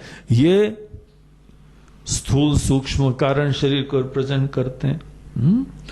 ये जगत की उत्पत्ति स्थिति नाश को रिप्रेजेंट करते हैं, और ये तुम्हारी तीनों अवस्थाओं को भी रिप्रेजेंट करते हैं। जागृत स्वप्न सुषुप्ति में जो तुम हो, जागृत में जब तुम हो तो आकार समझो, स्वप्न में जो तुम्हारी आइडेंटिटी होती है उसको उकार समझो, और गहरे निद्रा में जो मैं होता है उसको मकार समझो। इन तीनों का नाम दिया गया है। अनेकों उपनिषद इसके हमको बड़े फाइन डिटेल्स देते हैं। बोलते हैं जागृत में जो तुम होते हो उसको हम लोग टेक्निकली बोलते हैं विश्व। कुछ नाम देना है उसको, नाम वहां विश्व देके इंडिकेट करते हैं। स्वप्न में जो हम होते हैं उसको बोलते हैं तेजस, और गहरी निद्रा में जो हम होते हैं उसको बोलते हैं प्राज्ञ। तो ये अ, उ और म, इसको तुम विश्व, तेजस और प्राज्ञ के साथ भी एसोसिएट, सब चीजों के साथ, इंडिविजुअल लेवल हो, कॉस्मिक लेवल हो, ओम जहां जहां तीन चीजें होती हैं सबका प्रयोग करते हुए तुमको सब चीजों का प्रविलापन करने के लिए सहायता देता है। तो यहां पे ये बताते हैं इंडिविजुअल लेवल के ऊपर जब तुमको सोचना है, विश्वम तो अकारम। तो अकार क्या है? विश्व। यहां विश्व मतलब जगत नहीं है, विश्व मतलब जागृत अवस्था अभिमानी जीव, वो विश्व है। क्योंकि उकार को तेजस के साथ बताया है। उकार मध्य बहुधा व्यवस्थितम ततो मकारे प्रविलाप्य तेजसम। उकार जो है तेजस है और मकार प्राज्ञ है। तुमको क्या करना चाहिए? पहले अकार को उकार में प्रविलाप करो, उसमें विलीन करो, और उकार को मकार में लीन करो। अल्टीमेटली ये तीनों तुम्हारे रोल्स हैं। जब वहां ओम का उच्चारण हो सब लीन हो जाए। दूसरे शब्दों में, जगत में जो जो तुम यहां पे नाटक मंच में रोल्स का मंचन कर रहे हो, सब उपाधियों को किनारे करो। जागृत अवस्था में हम आते हैं जिस समय स्थूल शरीर के साथ विशेष आसक्ति होती है। स्वप्न होता है जिस समय स्थूल शरीर को किनारे कर देते हैं, केवल सूक्ष्म शरीर के साथ आसक्ति होती है। और गहरी निद्रा में तब जाते हैं जब सूक्ष्म शरीर के साथ भी डिटैच हो जाते हैं, केवल कारण शरीर में होते हैं। केवल कारण शरीर में हो तो गहरी निद्रा, सूक्ष्म शरीर भी आ जाए तो स्वप्न अवस्था, और स्थूल भी आ जाए उसको भी अब धारण कर लिया तो इसको जागृत अवस्था बोलते हैं। अब देखो, इसीलिए एक दूसरे के अंदर विलीन करते जाओ और इस तरीके से कारणभूत तत्व तक पहुंचो। ततो मकारे प्रविलाप्य तेजसम। मकार में, सुषुप्ति में तुम स्वप्न को विलीन करो। तेजस जो है उसी कारण के द्वारा ही सस्टेन हो रहा है, वही धारण कर रहा है, वही कारण, इसीलिए बोलते हैं उसको। उसमें उसको विलीन करो, अर्थात वही इसका कारण है। प्रविलापन बोलते हैं जब कार्य में तुम कारण देखने लगो तो कार्य की आइडेंटिटी खत्म हो जाती है। जैसे कहा जाता है कि मट्टी में घड़े का प्रविलापन करो। मट्टी में घड़े का प्रविलापन करने का मतलब क्या होता है? पहले तुम घड़ा बोल रहे थे, अब ये बात को देखो कि घड़ा केवल मट्टी मात्र है, मट्टी ही उसकी आत्मा है। जब तुमने उसके कारण को देखा तो घड़े का स्वतंत्र अस्तित्व कोई मायने नहीं रहता है, वो विलीन हो गया उसी में। कारण बुद्धि कार्य में देखने से विलापन होता है। जब भी किसी चीज को देखो तो उसके कारण तक झांको तो कार्य गौण हो गया, फिर उसके कारण में झांको ऊपर का कार्य गौण हो गया। इस तरीके से तुम धीमे धीमे अपने ये कारण शरीर का भी सब चीजों को किनारे करते हुए, जहां पे तुमने इसको मकार में मकारमपि, प्राज्ञ जो है केवल अज्ञान में स्थित रहने को प्राज्ञ बोलते हैं। इसीलिए प्राज्ञ की अवस्था तक जाके आत्मा के ज्ञान मोड़ो। जो तुमको ज्ञान पता लगा है ये सब भगवान के वचनों से, उधर अपना अटेंशन मोड़ो कि हम सच्चित स्वरूप हैं, हम हैं, सत्ता है, चिन्मयी सत्ता है। इस तरफ ध्यान मोड़ना, इस ज्ञान की तरफ अपना अटेंशन मोड़ना, इसको बोलते हैं आत्मा की तरफ मोड़ना, और मकार से भी परे चले जाना। तो वहां पे आदमी को अपने ही मैं में चित घने जो प्योर कॉन्शियसनेस है उसमें अपना अटेंशन मोड़ो, और ये ही जो अनंत सत्ता मात्र है, अविनाशी सत्ता है, चिन्मयी सत्ता है, आनंदमयी सत्ता है, यही तुम हो, यही हम है। और ये जब अनंत है, अद्वितीय है, एक है, तभी उसको ब्रह्म बोलते हैं। जब हम केवल अपने आप को सच्चिदानंद देखें तो कहा जाता है केवल अपनी आत्मा को देख रहे हो। जब सबकी आत्मा को सच्चिदानंद देखो तब इसको बोलते हैं ब्रह्म का दर्शन करना। केवल तुम सच्चिदानंद हो, ये अधूरा ज्ञान है। सभी सच्चिदानंद है, ये पूरा ज्ञान है। जब सब सच्चिदानंद है, सच्चिदानंद के अलावा कुछ न बचे, तब ब्रह्म का ज्ञान माना जाता है। ब्रह्म का ज्ञान यहां पे द्वैत के अंदर खड़े हुए नहीं होता है। ब्रह्म के ज्ञान के बाद हम हवा में नहीं रह सकते हैं, ये अनफॉर्चुनेटली ब्रह्म के ज्ञान का प्रॉब्लम है। ब्रह्म के ज्ञान के बाद अभिमानी नहीं हो सकता है, क्योंकि अनफॉर्चुनेटली सभी ब्रह्म है। देखो, जो अभिमान का आनंद लेना चाहे उसके लिए अनफॉर्चुनेटली अभिमान में सदैव जो तुम्हारे पास है वो दूसरे के पास नहीं होना चाहिए। बड़ी गाड़ी लाए और दूसरे जो है वो स्कूटर पे घूम रहे, तो नाक ऊपर करके घूम सकते हो हवा में। और भगवान न करे दूसरा तुमसे बड़ी गाड़ी ले आए, जो पीड़ा होती है ना उसको बोलते हैं अभिमान की पीड़ा। वही अभिमान का आनंद होता है। अभिमान में सदैव जो है हम होलियर देन दाऊ होते हैं, तुमसे ज्यादा अच्छे होते हैं, तब जाके हम हवा में रह सकते हैं। और जिसको ये दिखाई पड़ गया हम क्या ब्रह्म है, तुम भी तो ब्रह्म हो, वो जमीन में लैंड कर लेते हैं। वो सिंपल सरल हो जाते हैं, बोलते हैं भैया इसका क्या ब्रह्म, इसका क्या अभिमान। तो सभी ब्रह्म है। जब सबकी ब्रह्म स्वरूपता देखो तब ब्रह्म का ज्ञान होता है। इसीलिए कभी किसी से मत बोलना hello how are you, I am Brahm. बोलते यार हम भी तो ब्रह्म हैं, तुम क्या ब्रह्म हो। क्या कभी किसी इंसान से बोलते हो कि हेलो हम इंसान हैं, बोलते हैं क्या हम तुमको पूंछ हिलाते दिखाई पड़ रहे हैं क्या यार, हम भी तो इंसान ही है। इंसान से मिलके कभी थोड़ी बोला जाता है हम इंसान हैं। जब सभी इंसान है, जब सभी ब्रह्म है, तो हमको ये मत सोचना कि गुरुजी इस कैंप के बाद अपना कार्ड चेंज कराने का विचार हो रहा है। I am Sachchidanand, who are you, बोलते I am also Sachchidanand. Card में तुम्हारी एक्सक्लूसिविटी होनी चाहिए। संसार में तुम क्या विलक्षण हो वो बताना पड़ता है, और परमार्थ में जो समान है वो देखना होता है। इसीलिए परमार्थ का ज्ञान व्यवहार में काम नहीं आता है। जिस समय कार्ड छपवाना तो अपने काम धंधे से ही छपवाना, जो विशिष्टताएं हैं उसी को लाना, लेकिन दिल में अपना परमार्थ का ज्ञान रखना।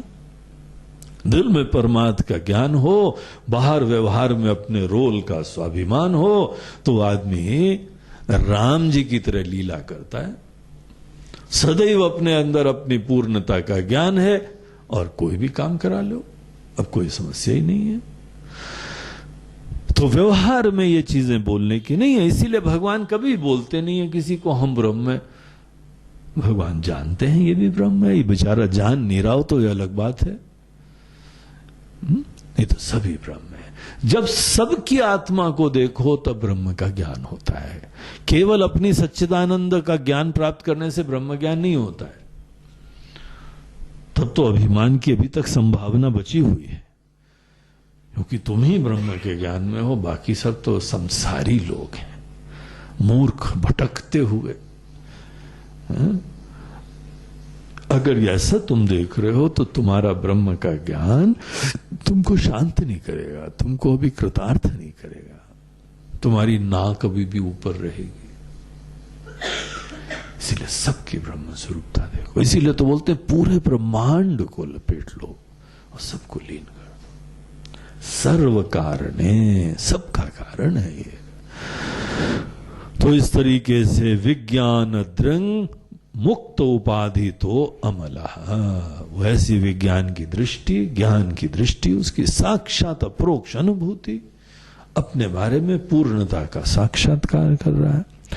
एवं सदा जात परात्म भावना। हे लक्ष्मण, इस तरीके से अपनी ब्रह्म स्वरूपता का कोई ज्ञान में रम रहा है। स्वानंद तुष्ट, अपने ही आनंद में रम रहा है, जो उसको संतुष्टि है, अपने ही पूर्णता के आनंद की संतुष्टि है। इसके लिए बोलते हैं स्वानंद तुष्ट। जैसे भगवान गीता में बोलते हैं आत्मनि एव आत्मना तुष्ट, अपने अंदर अपने आप से सुखी हो। स्वानंद तुष्ट, अपने आनंद से संतुष्ट हो। बाहर संतुष्टि की हो सकता है कोई गुंजाइश ना हो, अनेकों टेंशन प्रॉब्लम कुछ भी हो, लेकिन मुक्ति केवल अपने स्वरूप के आनंद में रमने से होती है। तुम तो कम से कम स्वस्थ हो, दुनिया बीमार हो तो हो, ठीक हो जाएगी धीमे धीमे। कम से कम एक तो स्वस्थ हो जाए ना। सभी यहां रोगी हैं, एक स्वस्थ हो जाए तो शायद दूसरों का भी कुछ काम बन जाए। तुम तो पहले श्री गणेश करो अपनी संतुष्टि का, अपने अंदर स्वानंद तुष्टि का। स्वानंद तुष्टि मतलब अपने शरीर से आनंद नहीं, अपने मन से आनंद नहीं, अपनी इंद्रिय से आनंद नहीं, अपने स्वरूप से आनंद, मैं से ही आनंद। इसीलिए तो बुढ़ापा भी हो, मृत्यु भी हो, तो भी आदमी को यह आनंद मिल गया, वो उसका आनंद बालवा का नहीं होता है। भगवान कृष्ण गीता में बोलते हैं जरा मरण मोक्षाय, बुढ़ापे और मृत्यु की भी चिंताओं से मुक्त होने के लिए स्वानंद तुष्ट होना चाहिए। स्वरूप के आनंद में तुम रमो, जगो इसमें। देखो तुमको बुढ़ापा छुएगा नहीं, मृत्यु भी तुमको किसी प्रकार से स्पर्श नहीं करेगी, क्योंकि तुम्हारी मृत्यु नहीं होती। इतना महत्वपूर्ण, बहुत सुंदर शब्द है स्वानंद तुष्ट, परिविस्मृता खिला। और जब इसी में रमते हो तो और सब चीजें बाधित हो गई हैं। आस्ते स नित्यात्म सुख प्रकाशक, और वो स्थित है, नित्य आत्म सुख में स्थित है, सदैव अपने अंदर खुश है।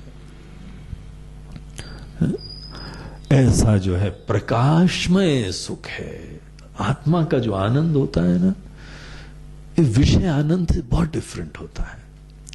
विषय आनंद प्रयास से आता है, आत्मा का आनंद बगैर प्रयास से भरा रहता है मन को। विषय के आनंद में जुगाड़ करना पड़ता है, सब अलाइन करना पड़ता है, तब जाके आनंद की झलक मिलती है। और आत्मा के आनंद में प्रकाश स्वरूप है ना, ये अपने आप मन में भरा रहता है, प्रकाशित होता रहता है। इसीलिए मुक्ति हो जाती।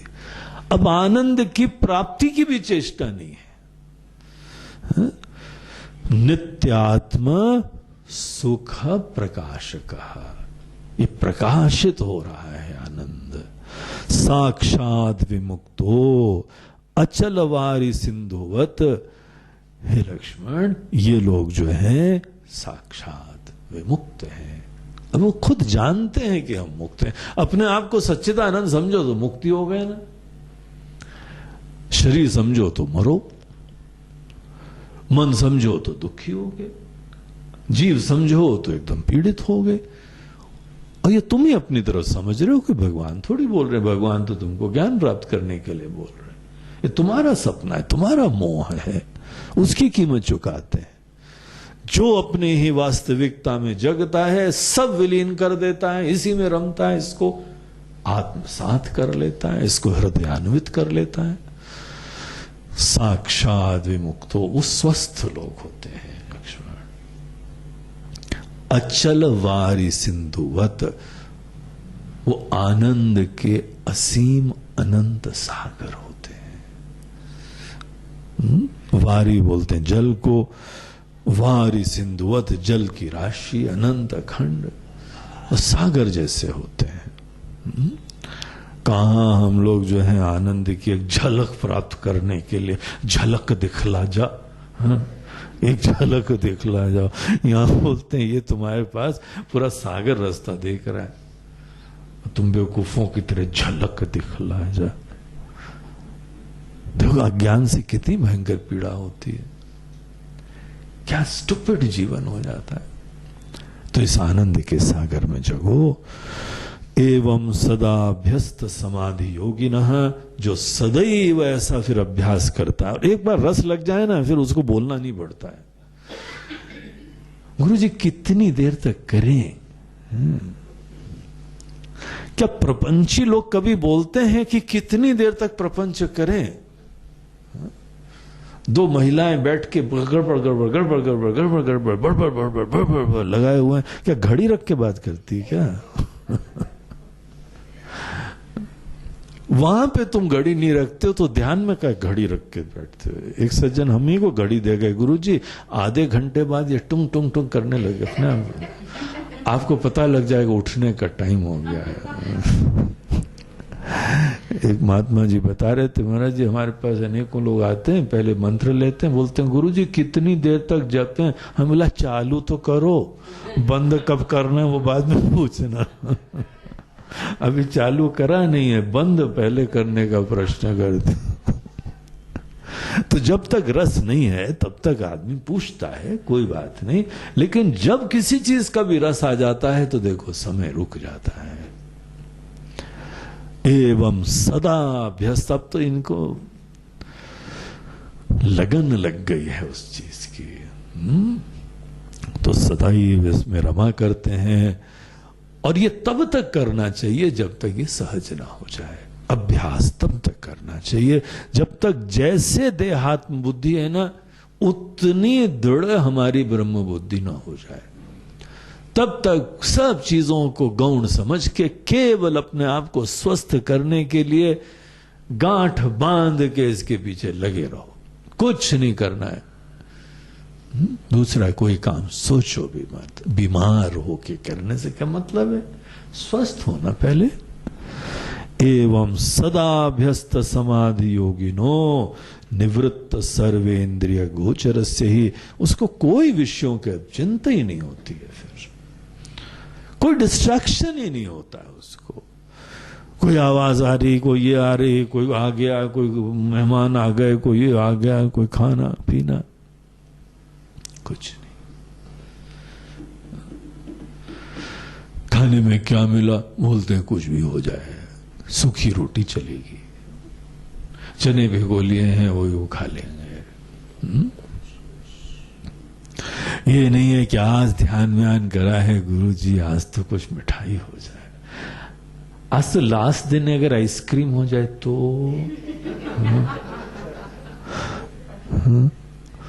क्या ज्ञानी हो गए क्या? अभी अज्ञानी होके जा रहे हो और हम आइसक्रीम खिलाएं तुमको? बोलते हैं नहीं, कुछ भी नहीं। दूसरे आनंद ये विषयों से लेते रहेंगे, इसका थोड़ा कोई कल्याण होता है। ये किसी के प्रति कोई किसी को पुरस्कृत करना हो, ये सब लॉलीपॉप दे दिए जाते हैं। शाबाश बेटा शाबाश, लगे रहो मुन्ना भाई, तुमको हम चॉकलेट देंगे। एक श्लोक और याद कर लो। जिस समय गुरु लोग ज्यादा शाबाशी देते हैं तो इसका मतलब समझ जाना दूसरा श्लोक याद करने को बोल रहे हो। अभी एक श्लोक बड़ी मुसीबत से याद करा है, उनके इरादे एक अगले तक भी हैं, इसीलिए ज्यादा ही खुशी हो जा रहे हैं। गुरु जी काहे के लिए आइसक्रीम खिलवा रहे हो हमको? अरे बेटा एक श्लोक याद करा, दूसरा भी कर लेना इसी तरह से। इसी चक्कर में खिलाई देते हैं तुमको, है ना? नहीं तो ये लोग बड़े गुरु होते हैं।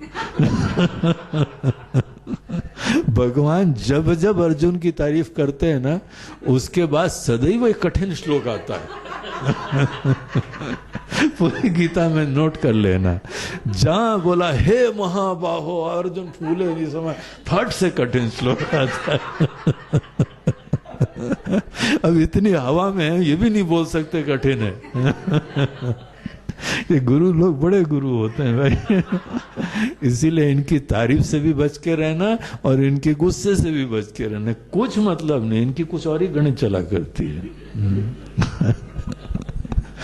इसीलिए ये सब प्रलोभनों की जरूरत नहीं है। एवं सदा अभ्यस्त समाधि योगिनः निवृत्त सर्वेंद्रिय गोचरस्य ही। कोई विषयों का हमको अब गणित ही नहीं है। प्रलोभ बहुत खा लिया हमने, बहुत देख लिया, बहुत सुन लिया, कुछ नहीं अब मतलब है। अब तो इसमें रमने की बात। विनिर्जिता शेष रिपो अहम सदा। और उन्होंने अपने मन के अंदर जो षड रिपु होते हैं, काम क्रोध लोभ मोह मद मात्सर्य, इनको बोलते हैं षड रिपु, सब जीत लिए। देखो जहां आदमी का स्वार्थ खत्म होता है ना, काम क्रोध खत्म हो जाते हैं। ये सब स्वार्थ पे टिके होते हैं। स्वार्थ नहीं खत्म होता है तो काम क्रोध खत्म ही नहीं हो सकते। केवल स्वार्थ के ऊपर ये षड रिपु टिके होते हैं। और आदमी का स्वार्थ का अब जरूरत ही नहीं रही। स्वार्थ हमारे अंदर की बेचैनी को सूचित करता है। तब तक स्वार्थ बना रहेगा जब तक हम अपने अंदर बेचैन रहेंगे। और अगर कोई आदमी अपने आप को यह ब्रह्म स्वरूप जानने लगता है तो उसकी बेचैनी खत्म हो जाती है। और जब बेचैनी खत्म हो जाती है तो स्वार्थ खत्म हो जाता है। स्वार्थ खत्म हो जाता है तो काम क्रोध नहीं रहता। सो कोई चिंता नहीं। तो सब तुम्हारे अंदर की षड रिपु दृश्यो भवेयम जित षड गुणात्मना। तो ये जब तुमने इस चीज को स्पष्ट रूप से देख लिया, जान लिया, तो षड गुण भी तुम जीत लेते हो। षड गुण भी एक और चीज होती है कि हमारी भूख और प्यास, शोक और मोह और जरा मरण, इनको षड गुण बोलते हैं। ये सब षड गुण भी जो है आदमी जीत लेता है तो उसका जन्म मरण का भी कोई चक्कर नहीं है, शोक मोह का भी चक्कर नहीं है, भूख प्यास का भी चक्कर नहीं है। और एनीवे ये चीजें भगवान देखभाल करते हैं। कोई जानवर अपना भूख प्यास की चिंता करता है?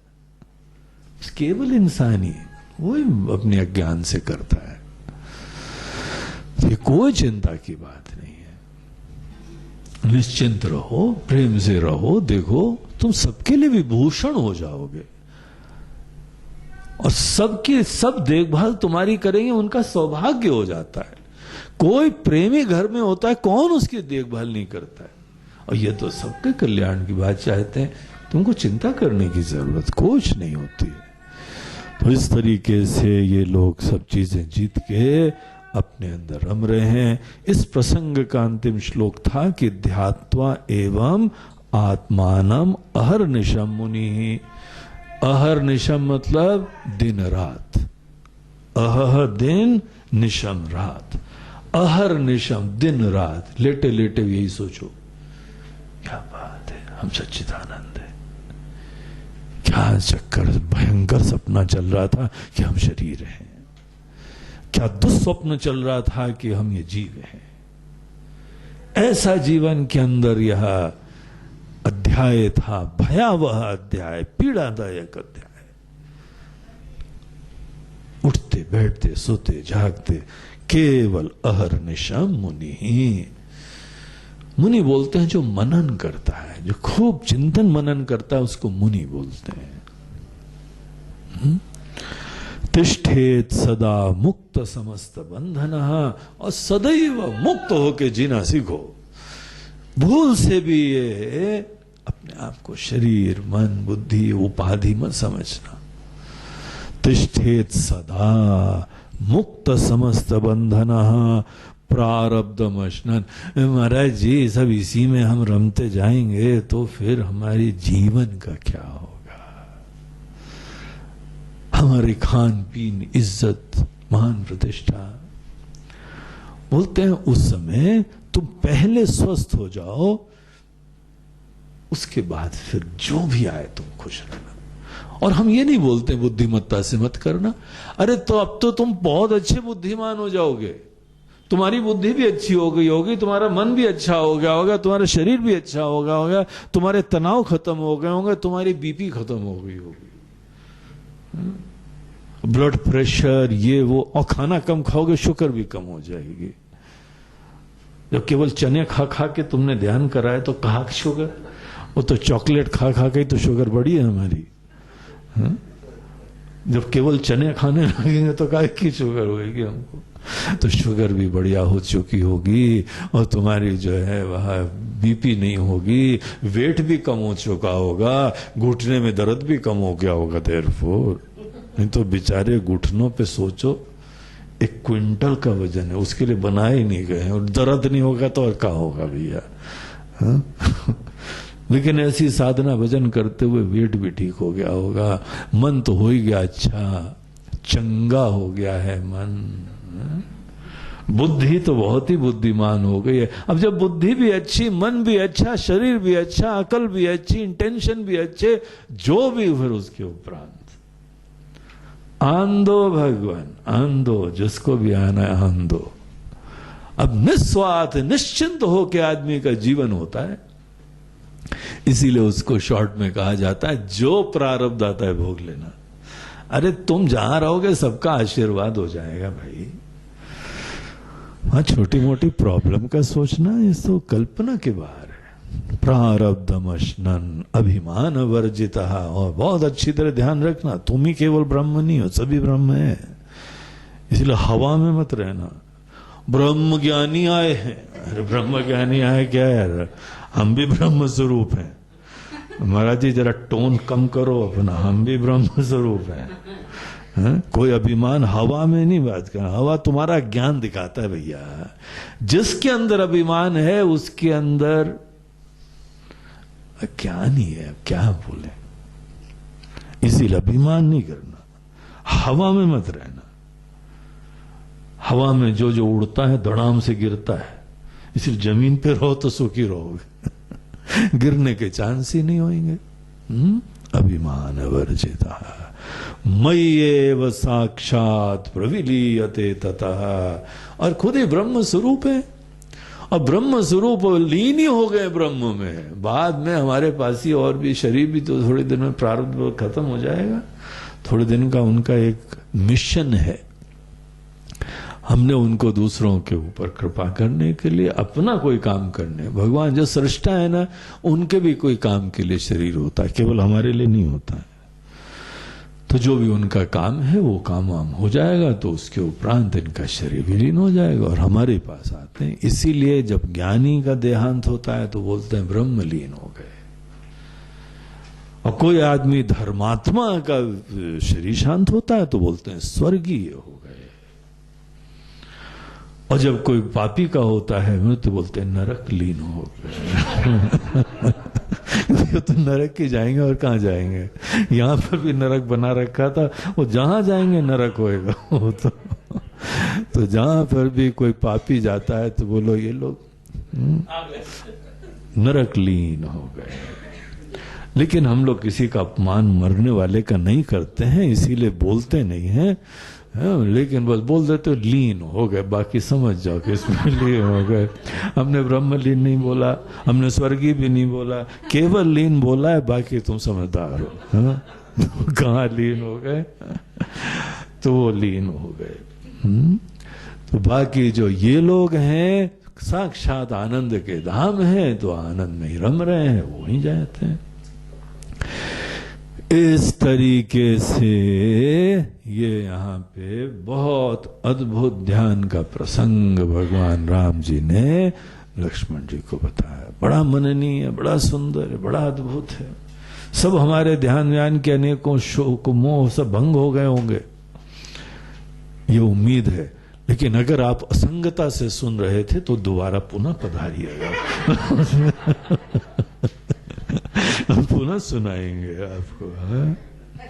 लेकिन अगली बार से जो एक ग्रंथ को दोबारा सुनेगा उसकी कैंप फीस डबल कर देंगे, ये समझना। एनीवे, ये तो मजाक की बातें हैं, लेकिन यहाँ पे बहुत सुंदर ध्यान का प्रसंग समाप्त हुआ। अब ग्रंथ का समापन शेष श्लोक हम लोग अगले सत्र में 10-15 मिनट के ब्रेक के बाद